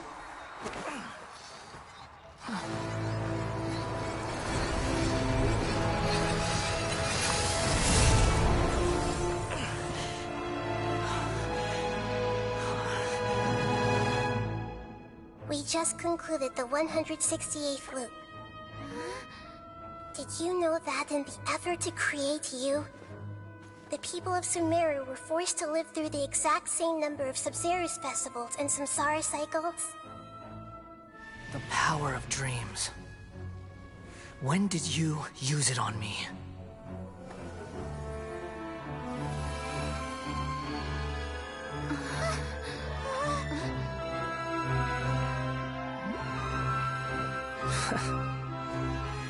You can't even defeat me in a dream.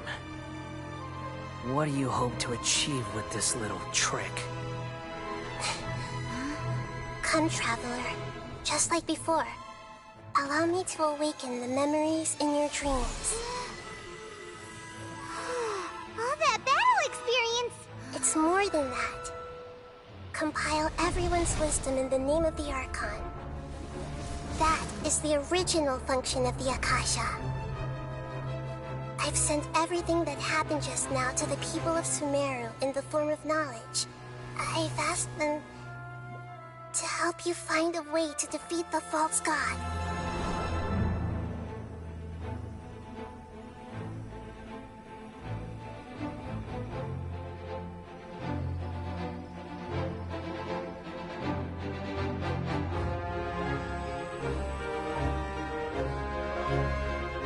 Now, all of Sumeru's wisdom is at your disposal. Meaningless tricks won't save you.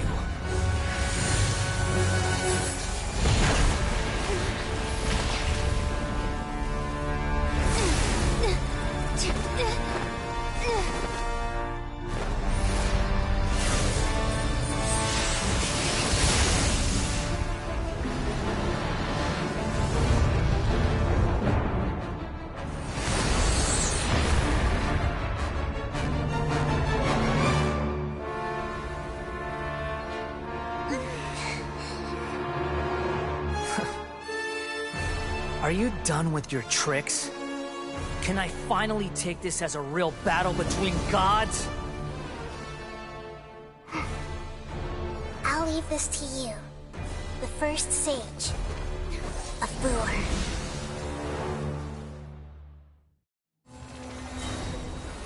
I am the all-knowing God!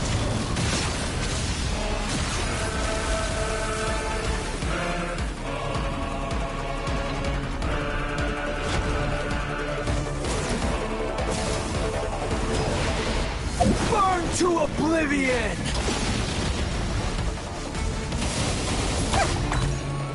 Brace yourselves! Yeah! Filth!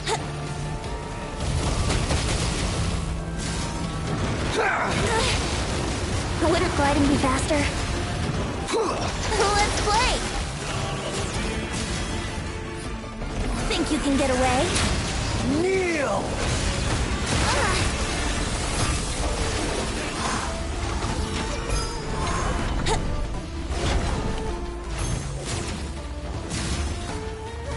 Would gliding be faster? Reality? Brace yourselves!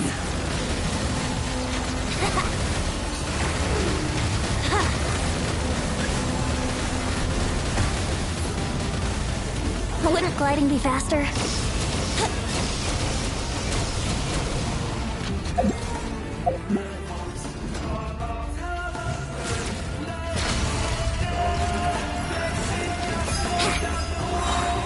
Good riddance, cruel world.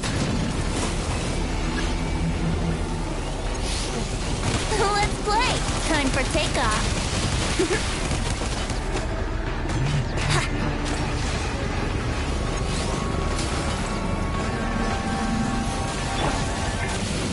Surrender and be gentle. This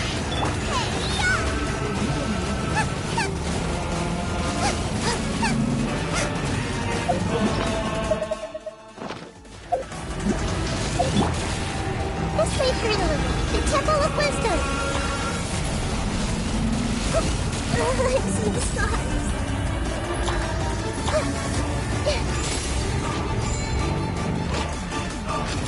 Your new god awakens!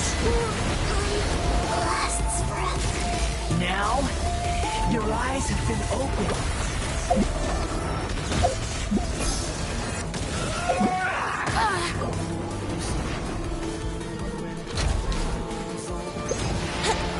Burn to oblivion!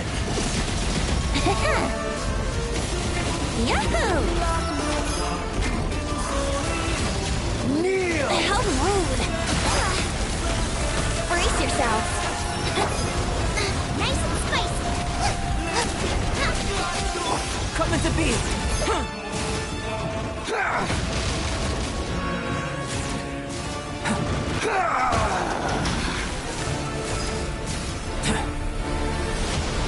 Tremble!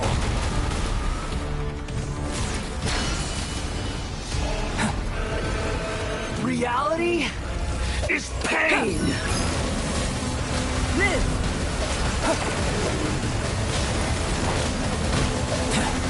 Coming to be!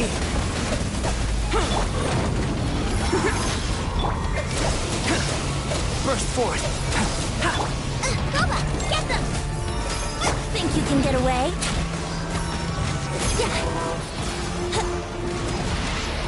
Burn to oblivion!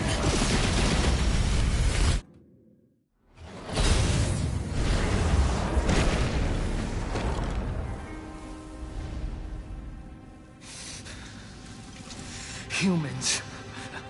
Filthy humans.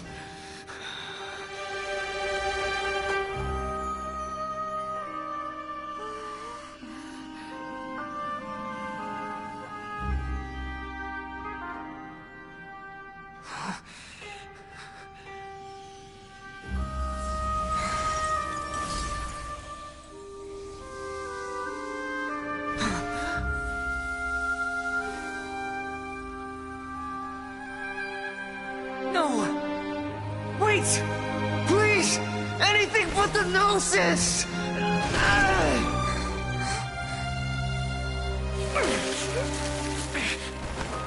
That's mine! Don't even try! I'll never go back!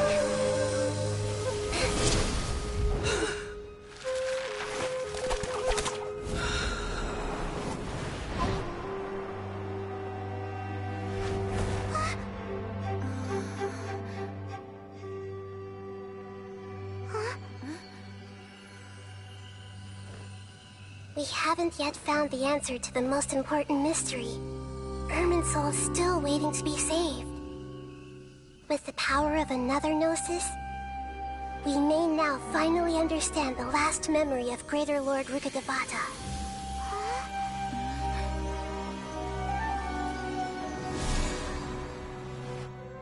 This is...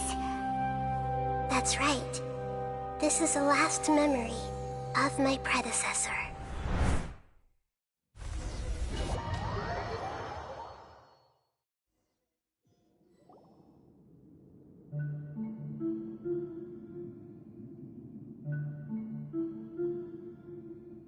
Huh. This sure seems very different from what Paimon imagined. Shouldn't Irminsul be in this realm of consciousness?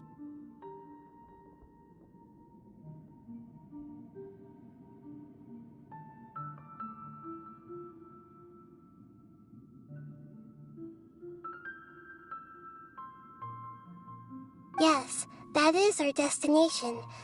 But I didn't expect the remaining consciousness of Greater Lord Rukkhadevata to be as polluted as this.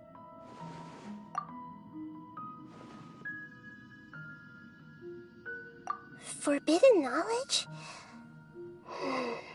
It seems you know about a concept that even I don't completely understand.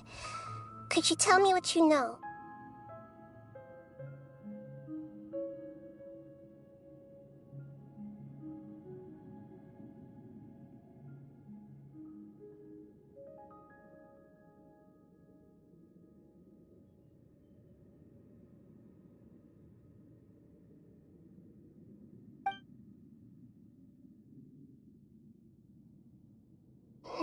Your inference seems logical enough.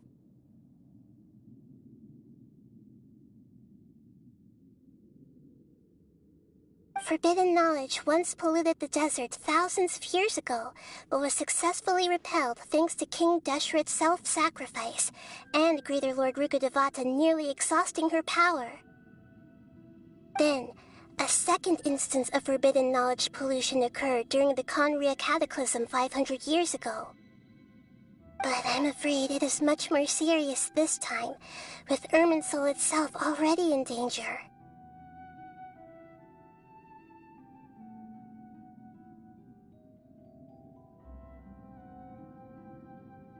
So, if we're in the remaining consciousness of Greater Lord Rukkhadevata, and it's also been affected by forbidden knowledge pollution, then does that mean, in order to save us, Greater Lord Rukkhadevata? Yes. It's very possible that she sacrificed her life in the fight against forbidden knowledge.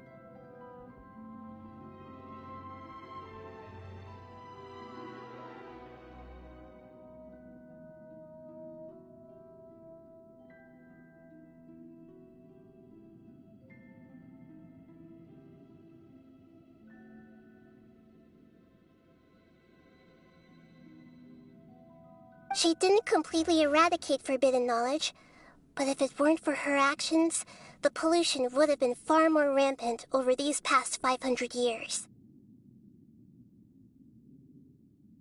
The way that everyone, including me, has forgotten everything about forbidden knowledge may very well be due to her restoration of Irminsul. Aww. Do you feel sad, Nahida? I'm just sharing her pain. The pollution of her consciousness here is severe. There is madness, chaos, and pain all around us. Did she fight to resist the forbidden knowledge pollution in such terrible conditions, all the way up to her last breath? She even used her last remnant of lucid consciousness to leave a clue for us to follow.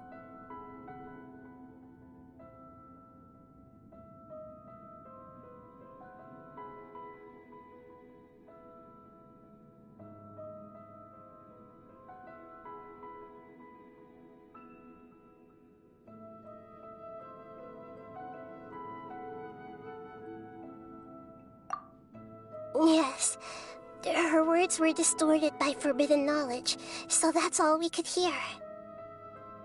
But now, we have a chance to find the answer to this mystery. We can cross the polluted consciousness until we found the right path to meet with her lucid consciousness. And then, we'll let Greater Lord Rukkhadevata tell us the truth in person. Each of us need to be mindful of the state of our own consciousness while we are here. Even with the Gnosis' protection, we must always keep a clear mind. Otherwise, we could go mad at any moment. That's so scary. Don't worry.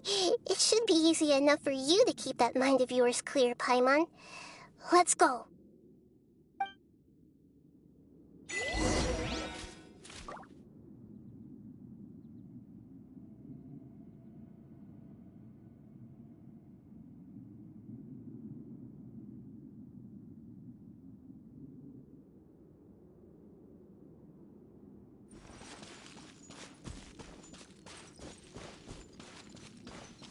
Are we in the air?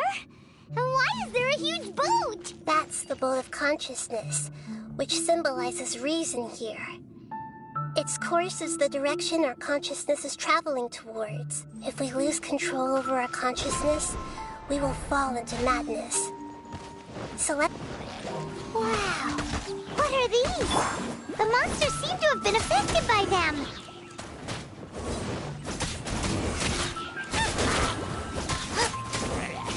Come into being!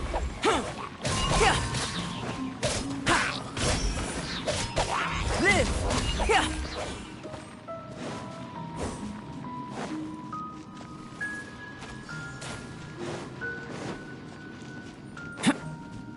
Burst forth!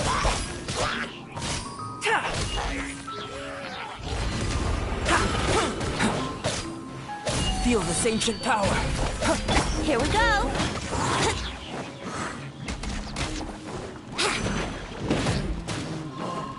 Let's play!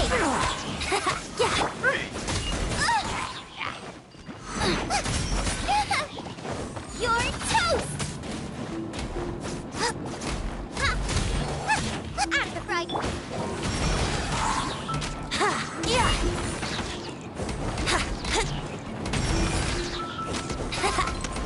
Here we go!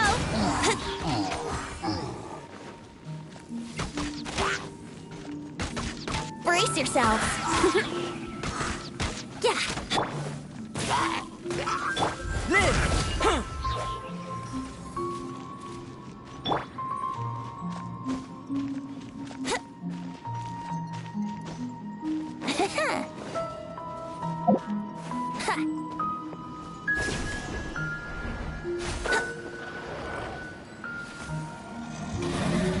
Time for takeoff.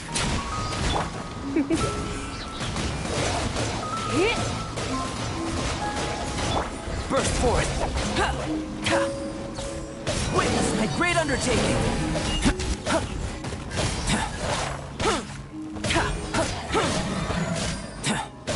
Live! Try not to enjoy this too much. Nice and spicy.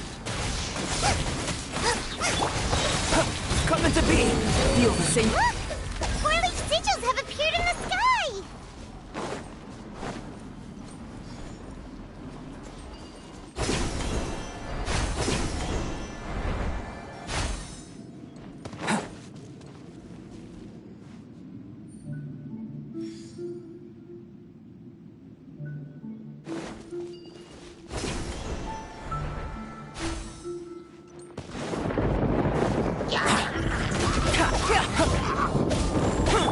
Let's play! I wouldn't glide... Boba, get this!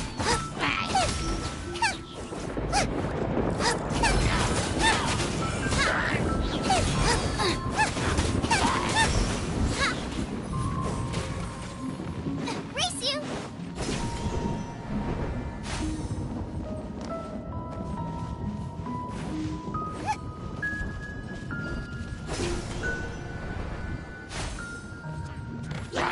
Nice and spicy! Eat this! Race you! Here we go!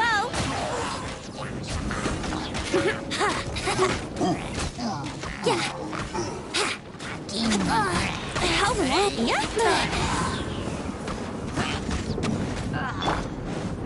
Burst forth!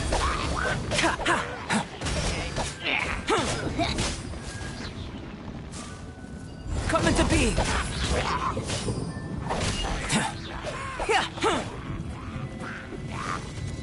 Burst forth!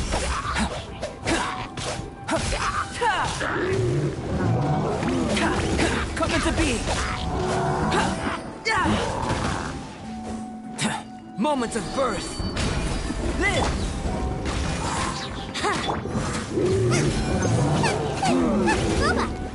Burst forth!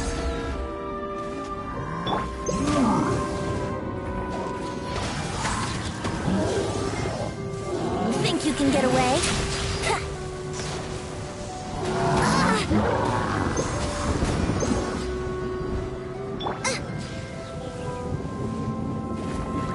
You're toast! Come a little closer. Brace yourselves!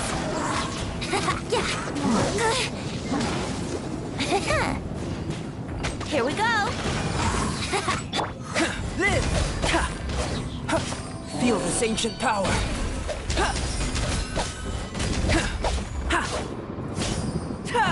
control the boat of consciousness, we need to find the helm first.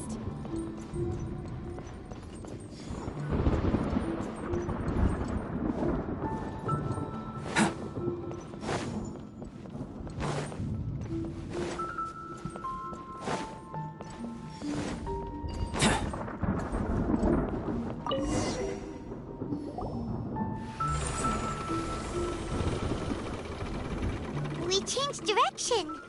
Are we still going the right way, Nahida? Mm-hmm. Judging from the current route, the boat of consciousness will soon take us out of here.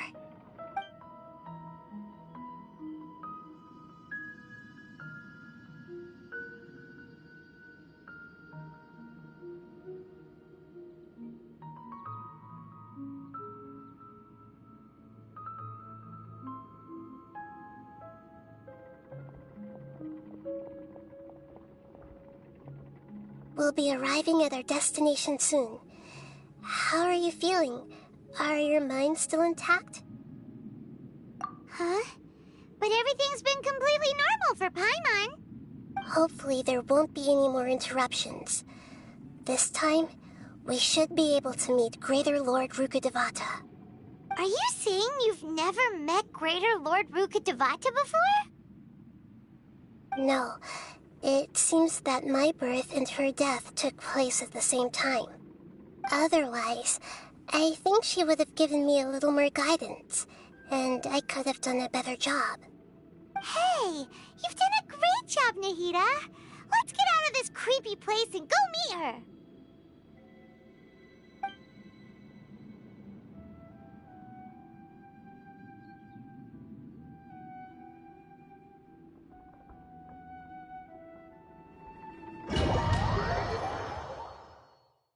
So, is this the place you were talking about? The base of Irminsul?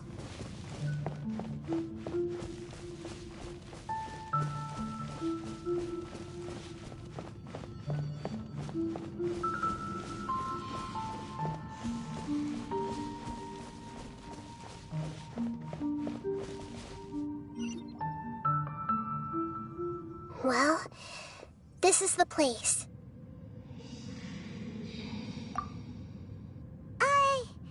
We're here to find Greater Lord Rukkhadevata, right? But the one standing over there is... Is that... me? She looks exactly like me. Are you Greater Lord Rukkhadevata? Yes, that's me. Are you surprised by my appearance?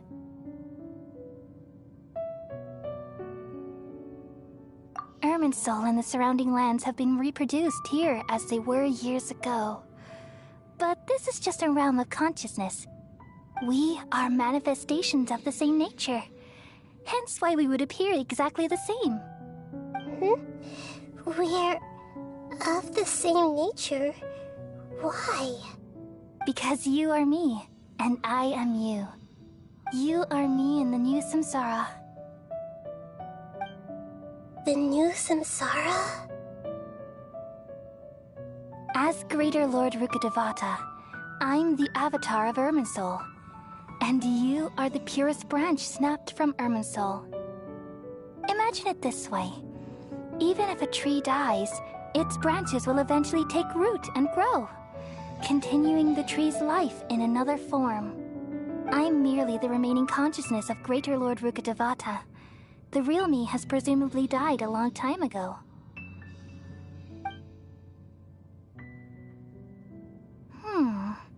Judging from your appearance, I've probably been dead for 500 years. But you're finally here. My new self in the samsara. If this is true, then am I going to be a great Archon like you someday? Though we share the same nature, our fates are bound to be different. All things have their own fate. When a branch grows into a mature tree, it won't be the same as the original tree. That's why fate is the ultimate knowledge, isn't it? That's a great insight. Yes, very good. It's also precisely why you won't become like me. Really?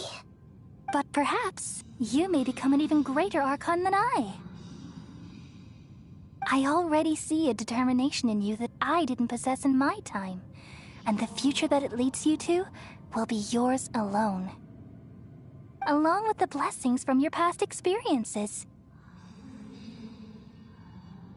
Don't worry. The growth of wisdom is like that of a plant. You only need to wait quietly for the flower to bloom. Come to think of it, the sages never had the faintest inkling of the meaning of wisdom. Thank you. Nothing makes me happier than discovering that the Archon I always admired was in fact myself in another fate. It's so nice to speak with you, Greater Lord Rukkhadevata. I've always wanted to meet you. The feeling is mutual. From the moment I snapped the branch off Irminsul and created you, I've also looked forward to talking with you. Could you tell me why you wanted to create me? And what exactly happened when you died? Ah, I see. You're here seeking answers, right? Everything that day, even the sky itself, changed into a color like this. At that time, the seven were all summoned to the nation of Conria. Except for me. I had a more important task to attend to. I had to protect Irminsul. The disaster occurred together with the pollution of forbidden knowledge. At that very moment, with my consciousness connected to Irminsul, I sensed something was wrong. The pain started to torment my mind. By the time I reached Irminsul, it was already displaying signs of corruption. Had I not repelled the pollution of forbidden knowledge with King Deshret thousands of years ago, I might have felt even more hopeless and lost. So what exactly is forbidden knowledge? It's a kind of knowledge that doesn't belong to this world, and a form of truth that can't be understood. It came from the very bottom of the abyss. Even I could never understand it. The world is constantly rejecting it, leading to all kinds of bad phenomena. If we allow forbidden knowledge to pollute Irminsul, I'm afraid the entirety of Teyvat could fall apart. So, there's knowledge that even the God of Wisdom can't understand? At that time, I knew I couldn't repel the forbidden knowledge with my strength alone. Which is why I created a device that compiled human wisdom and named it the Akasha. It's truly the world's most amazing invention. Thank you.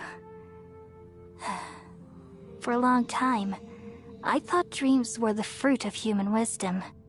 Though it was selfish to do so, I borrowed people's dreams using the Akasha. Then I compiled their wisdom and all of my own power. Well, did it work? Thanks to the wisdom of the people of Sumeru, almost all the forbidden knowledge was cleared from Irminsul. But things didn't go as smoothly as I thought. I had a terrible headache, which gave me an uneasy feeling. And then I remembered that my consciousness was also connected with Irminsul. It brought me knowledge and wisdom, but vile corruption as well. From the very beginning, my existence had been polluted by the forbidden knowledge. Oh no! How could that happen? I've experienced that pain in your consciousness. It must have been a horrible experience. Yes, but my feelings weren't important. The important thing was that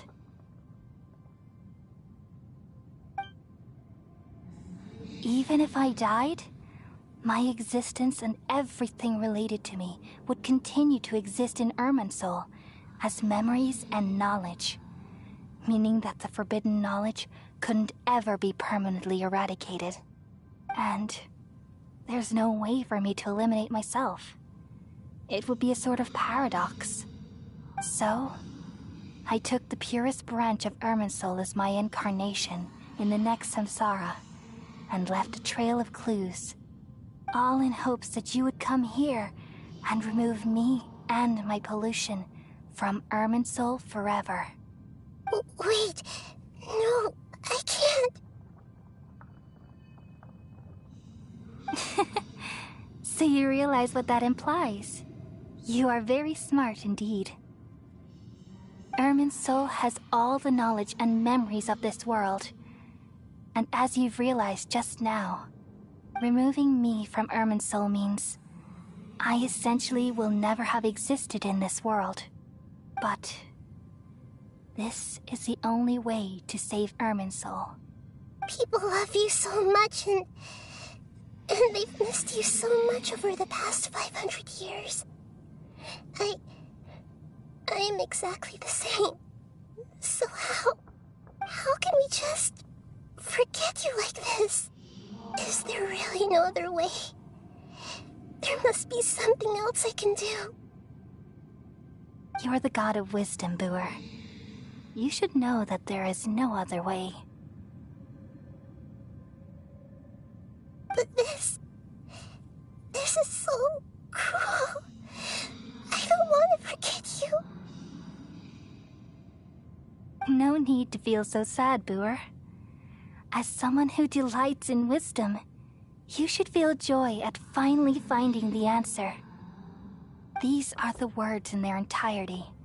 The answer you've been seeking all along. Let the world completely forget me. We all nestle under the great tree of wisdom, peering out to perceive the world. From the earth and from the rain, we perceive its wonders, until we become a white bird to perch atop a branch, and finally snap off the most important leaf. Once upon a time, I alone dreamed in this world. In my dreams, everybody would also dream after they fell asleep. Wild and wonderful thoughts would emerge from their minds. Some tumbled to the ground, and others floated to the sky, connecting all things in the world into one dazzling net. Among a plethora of worlds were numerous smaller worlds, all of fate, finding within the tapestry their brilliant glow. I gradually understood that these indescribable and constantly changing things are the most profound things in the world. Only they can completely repel the madness. Only dreams can awaken consciousness from the deepest darkness.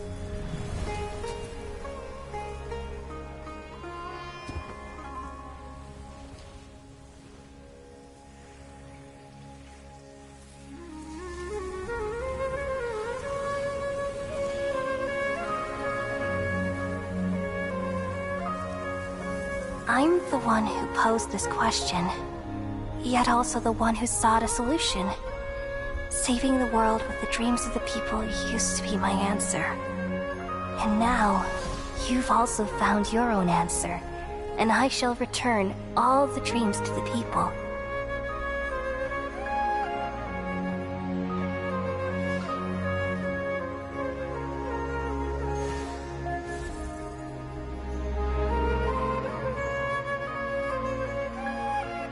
Goodbye, people of Sumeru. May you be blessed tonight with the sweetest of dreams.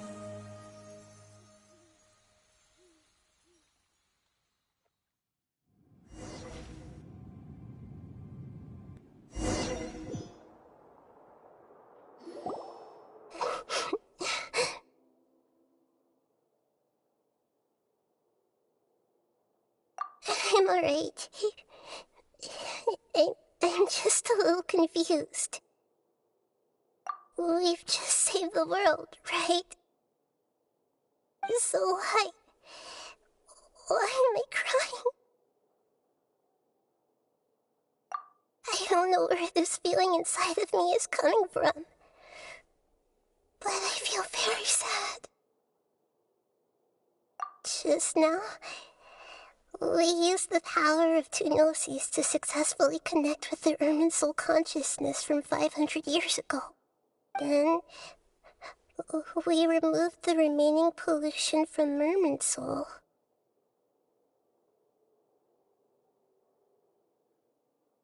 Yeah, what's wrong? Weren't you there just now?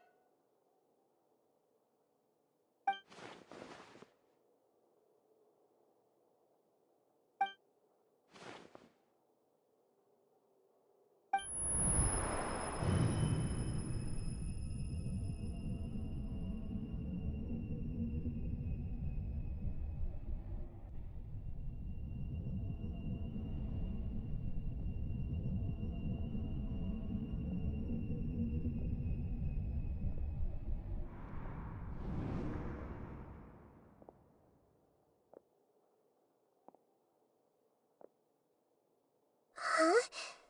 That sound. Traveler! Paimon! I've been waiting here far too long. But finally I have the chance to be alone with you. All the precious time I wasted has finally paid off. The doctor! What have you done? Just a type of sound wave that can quickly put defenseless people into a dream. As I expected, it doesn't have any effect on gods. This is the only thing of interest I found among the sage's research. I thought I'd take it for a little spin. Don't worry. I know you would never forgive me if I actually killed them. I'm here to negotiate with you. Naturally, I won't do anything dangerous that could potentially damage our relationship. Negotiate with me? I heard you had already left Sumeru. Why are you here again now? I left Sumeru, but I also stayed in Sumeru. Even the God of Wisdom is restricted by the habits of cognition. How disappointing.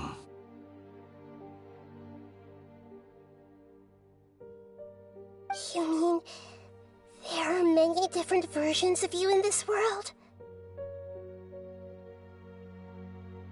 An astute guess. Even the same individual will have different cognitions at different ages. A long time ago, I made a major decision in hopes of preserving all my perspectives of how I observed the world. Observation is the first step of any experiment, but observing the current world doesn't satisfy me. It lacks an important dimension, that of time. So I saved segments of all my ages and made them into independent individuals. That's all there is to it. Indulge me. How does the God of Wisdom find my method of seeking knowledge? It's an insult to the very concept of life. Life inherently has many rules and restrictions, each with its own significance and reason to exist. They can't be broken on a whim. Good. Amazing, even. Indeed, it's difficult for humans to make peace with themselves, not to mention oneself from a different period. Since you were in the academia, why wait until now to show up? You could very well have stopped us and helped that fake god. Simple. Let me ask you this. Would any staff member ever help the subject in the middle of an experiment? It was my experiment. So why should I interfere with the results? The academia saw the plan to create a god as their ultimate goal, yet you only saw it as an ordinary experiment. You really are crazy. If the experiment succeeded, you would have had a new god on your hands. How would you have faced your own god then? Would you still take the same stance? Would you still hold the same view of yourself? I'm first and foremost a scholar. These results should be left to the judgment of the hypothetical me confronted with that outcome. But you're right. And that's exactly why I'm disappointed with the conclusion of this experiment. As an individual, you don't have any sense of belonging. You seem to have even fewer convictions than a typical scholar. Oh no, I certainly have my own convictions. They just don't fit your standards, that's all. All right, that's enough conversation for today. The experiment is over, and it's time to tidy up the equipment and reclaim any useful materials. For example, the Gnosis. Lesser Lord Kusanali, you're an intelligent Archon. I'm sure you understand the disparity in our combat abilities at this time. Besides, you have no way to use that Electro-Gnosis in battle. Didn't you say you were here to negotiate with me? Somehow, it's starting to seem like you intend to take it by force now. I'm merely stating a fact. After all, I'm also a scholar. Naturally, I hope to show proper respect and dignity to the God of Wisdom. Your hypocrisy is built on absolute confidence. I understand your scheme, but... what if I were to destroy the Gnosis now and awaken the heavenly principles? Awaken the heavenly principles? Do you think that's really possible? The heavenly principles have been silent for many years, but the Gnosis are symbols of their control over Teyvat and all the laws. Will the destruction of a Gnosis attract the attention of the heavenly principles? And if so, how do the Fatui plan to deal with the consequences? Do you dare to gamble such a possibility with me? Gamble? How surprising. I thought you would show evidence or use rigorous reasoning to prove your point. The word gamble is the last thing I expected to hear from the God of Wisdom. But this is a clever move. You must have seen through me when I first captured your consciousness. As a scholar, I respect all possibilities. This has always been my principle and is an essential trait as an experimenter. Indeed, I can't ignore this possibility. So tell me then, what are your conditions?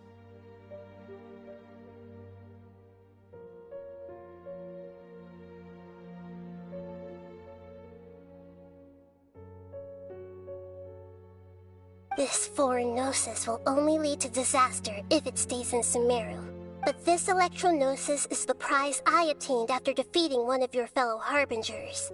Now, as the one who initiated this cascade of events, shouldn't you pay the corresponding price? Price? Interesting. What price would you have me pay? How about erasing all your other segments? So this is how you wish to restrict me, the most threatening opponent of the Nation of Wisdom. What you request of me is like plucking out the eyes I have placed in the dimension of time. Segments are extraordinarily difficult to make. They require extremely rare resources and enormous amounts of time and effort, requiring me to destroy them all here and now. Bravo.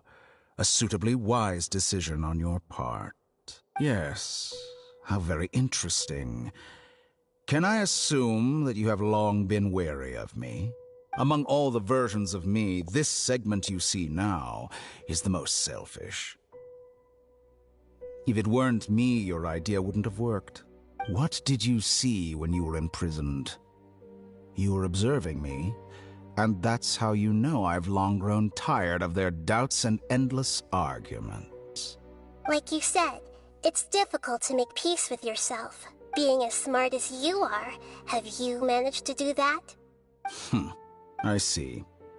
If you think all those versions of me are worth a gnosis, then deal.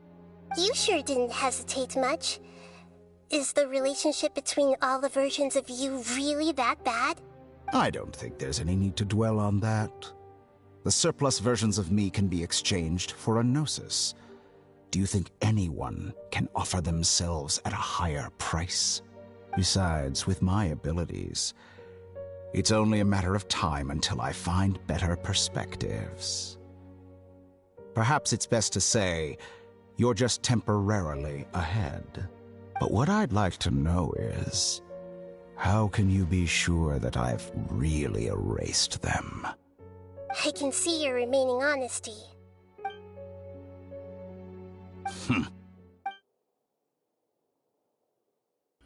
What a ridiculous decision! You can't be serious! How could I have been so short-sighted? You think this is the end? Wait, I'll have Please wait! You'll make this moment count. You will regret this! Well, have you confirmed that it's complete? Here, take it. The future of Sumeru City will be in my hands alone.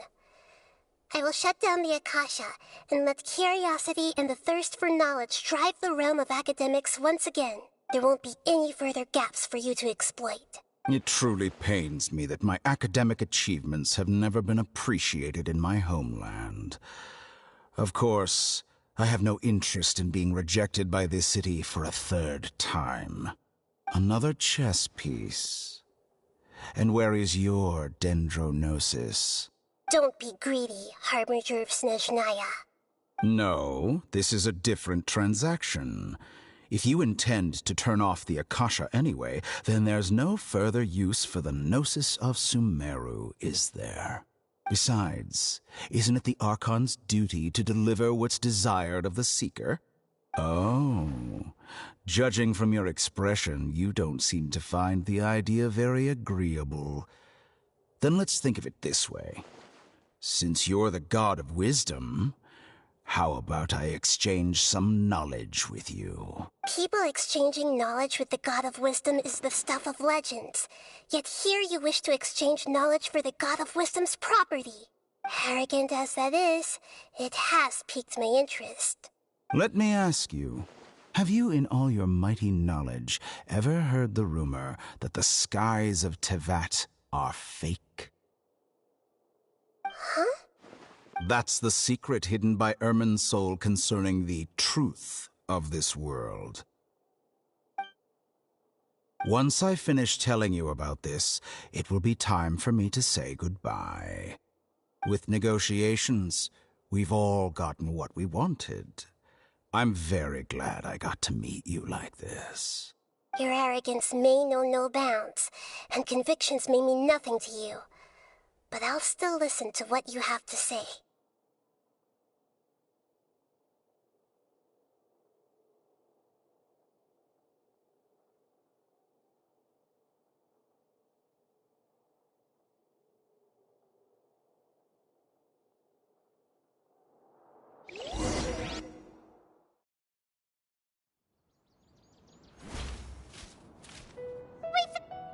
Together! Okay. Wake her up.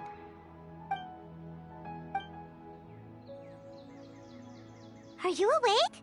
Kali says it's time for breakfast. Come on, get up! Good morning! How are you feeling today? Good to hear. It looks like we've recovered pretty well. Not even Tainari could stop us from going out now, right?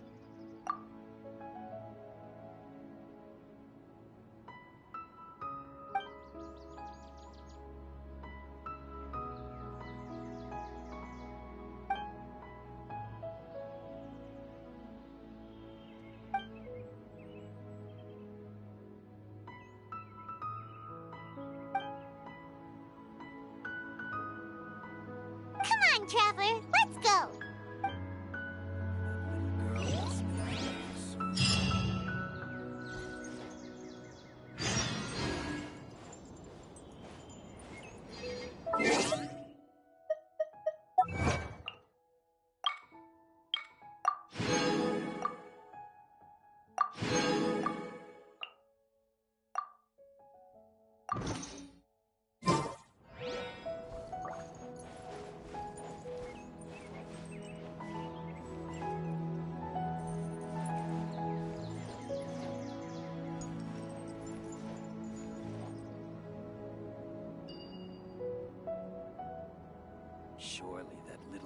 must be leaving soon.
Ad Astra.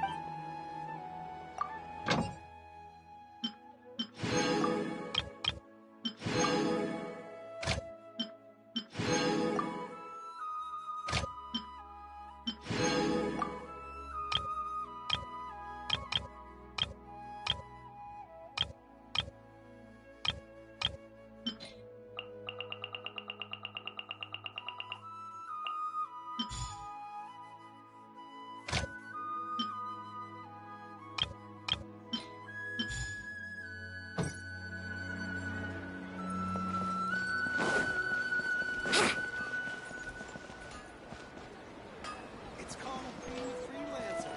Some folks just don't get it.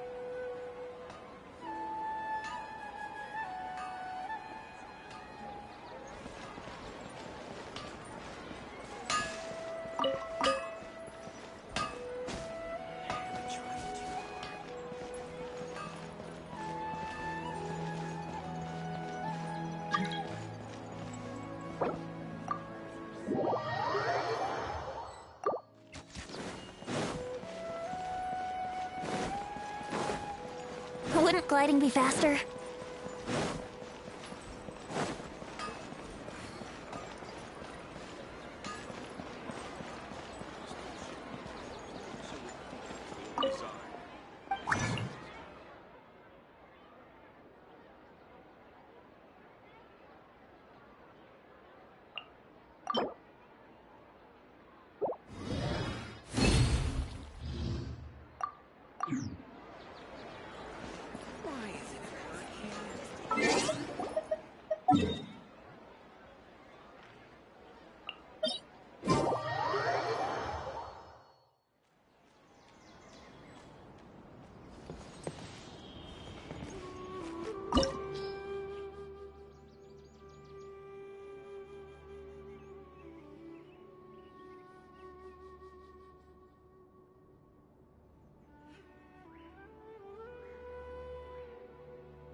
Sure, I'll play you another tune, but it'll cost you an apple.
divinity is mine!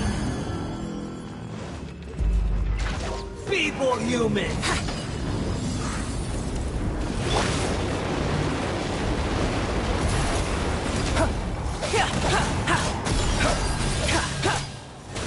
Burst forth!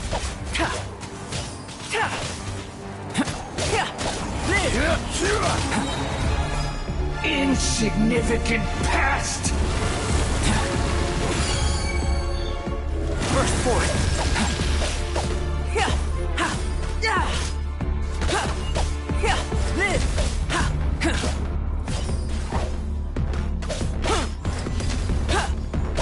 My endless cycle begins! Miscalculation!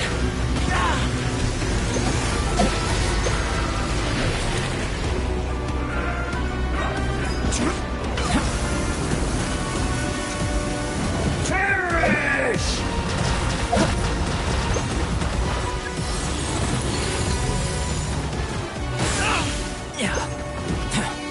Insignificant past!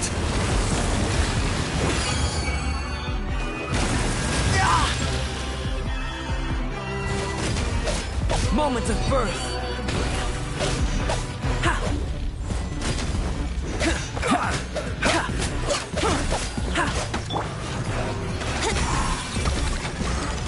At my command, you shall fall! Let's play!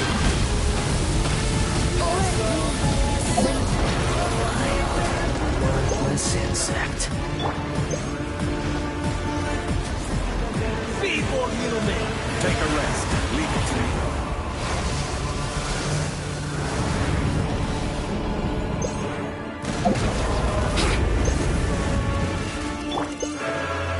Burst forth! Witness my great undertaking! Insignificant past!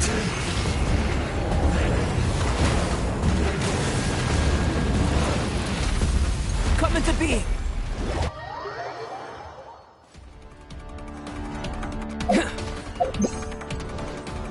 I am the all-knowing God!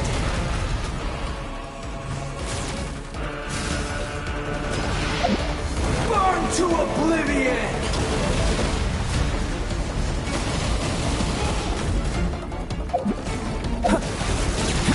Burst forth!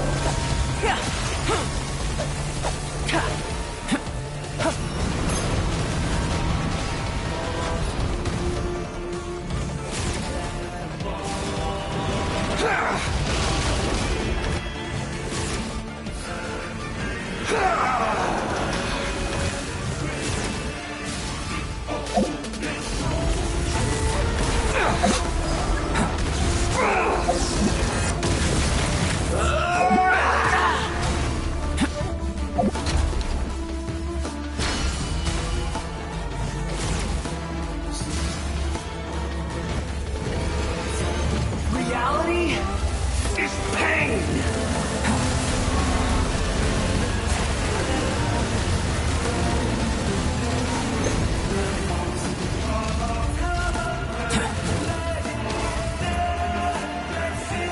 Good riddance, cruel world.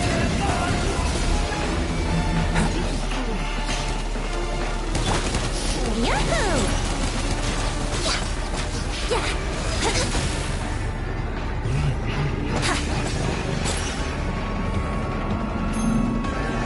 Wouldn't gliding be faster?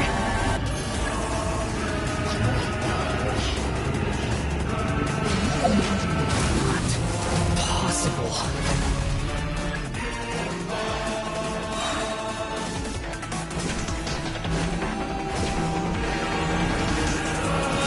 No touching! Quake! I will have order. Live! Feel this ancient power. Time for takeoff! Stabilize. Come to be. This is order. Burst forth. Come to be.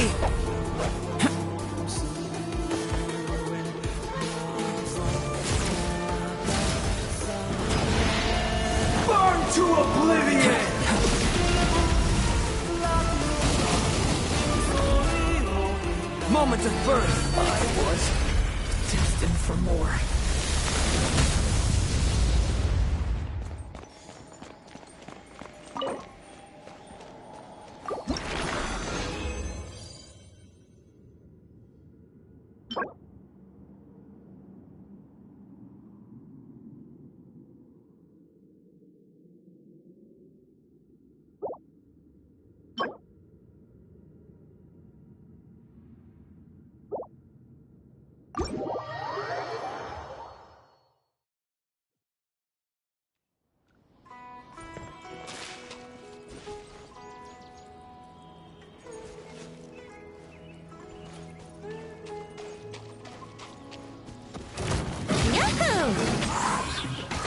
You're in for a little shock.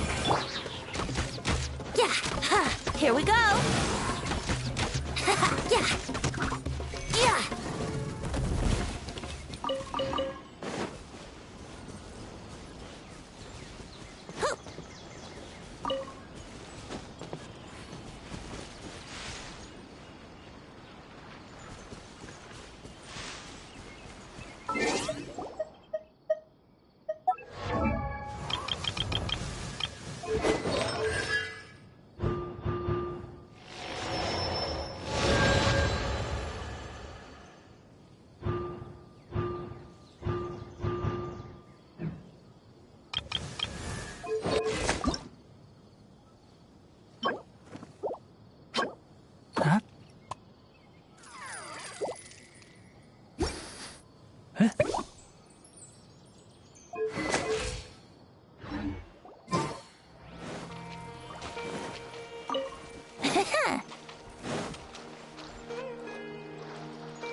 Wouldn't gliding be faster?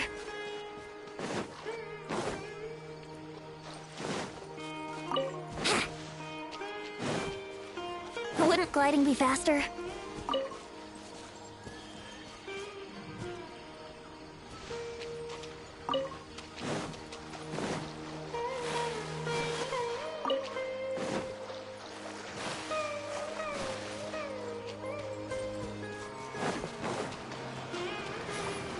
Think you can get away?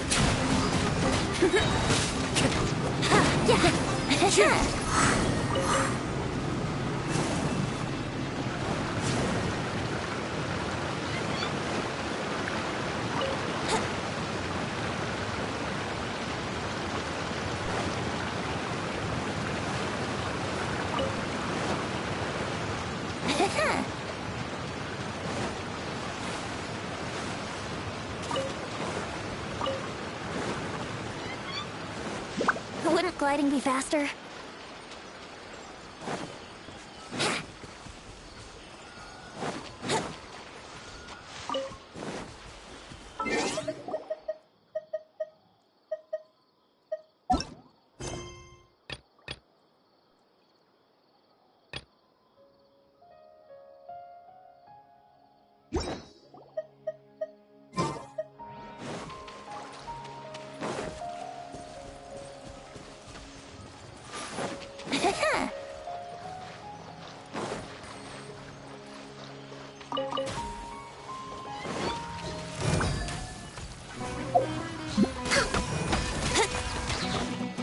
Let's play!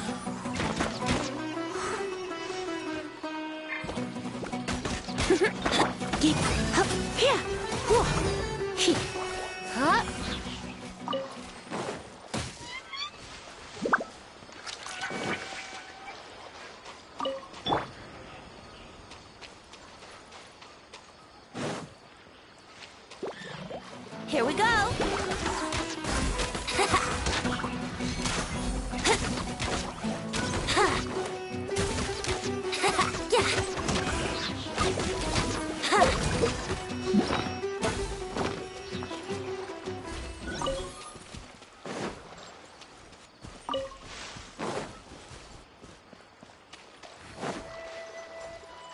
Wouldn't gliding be faster?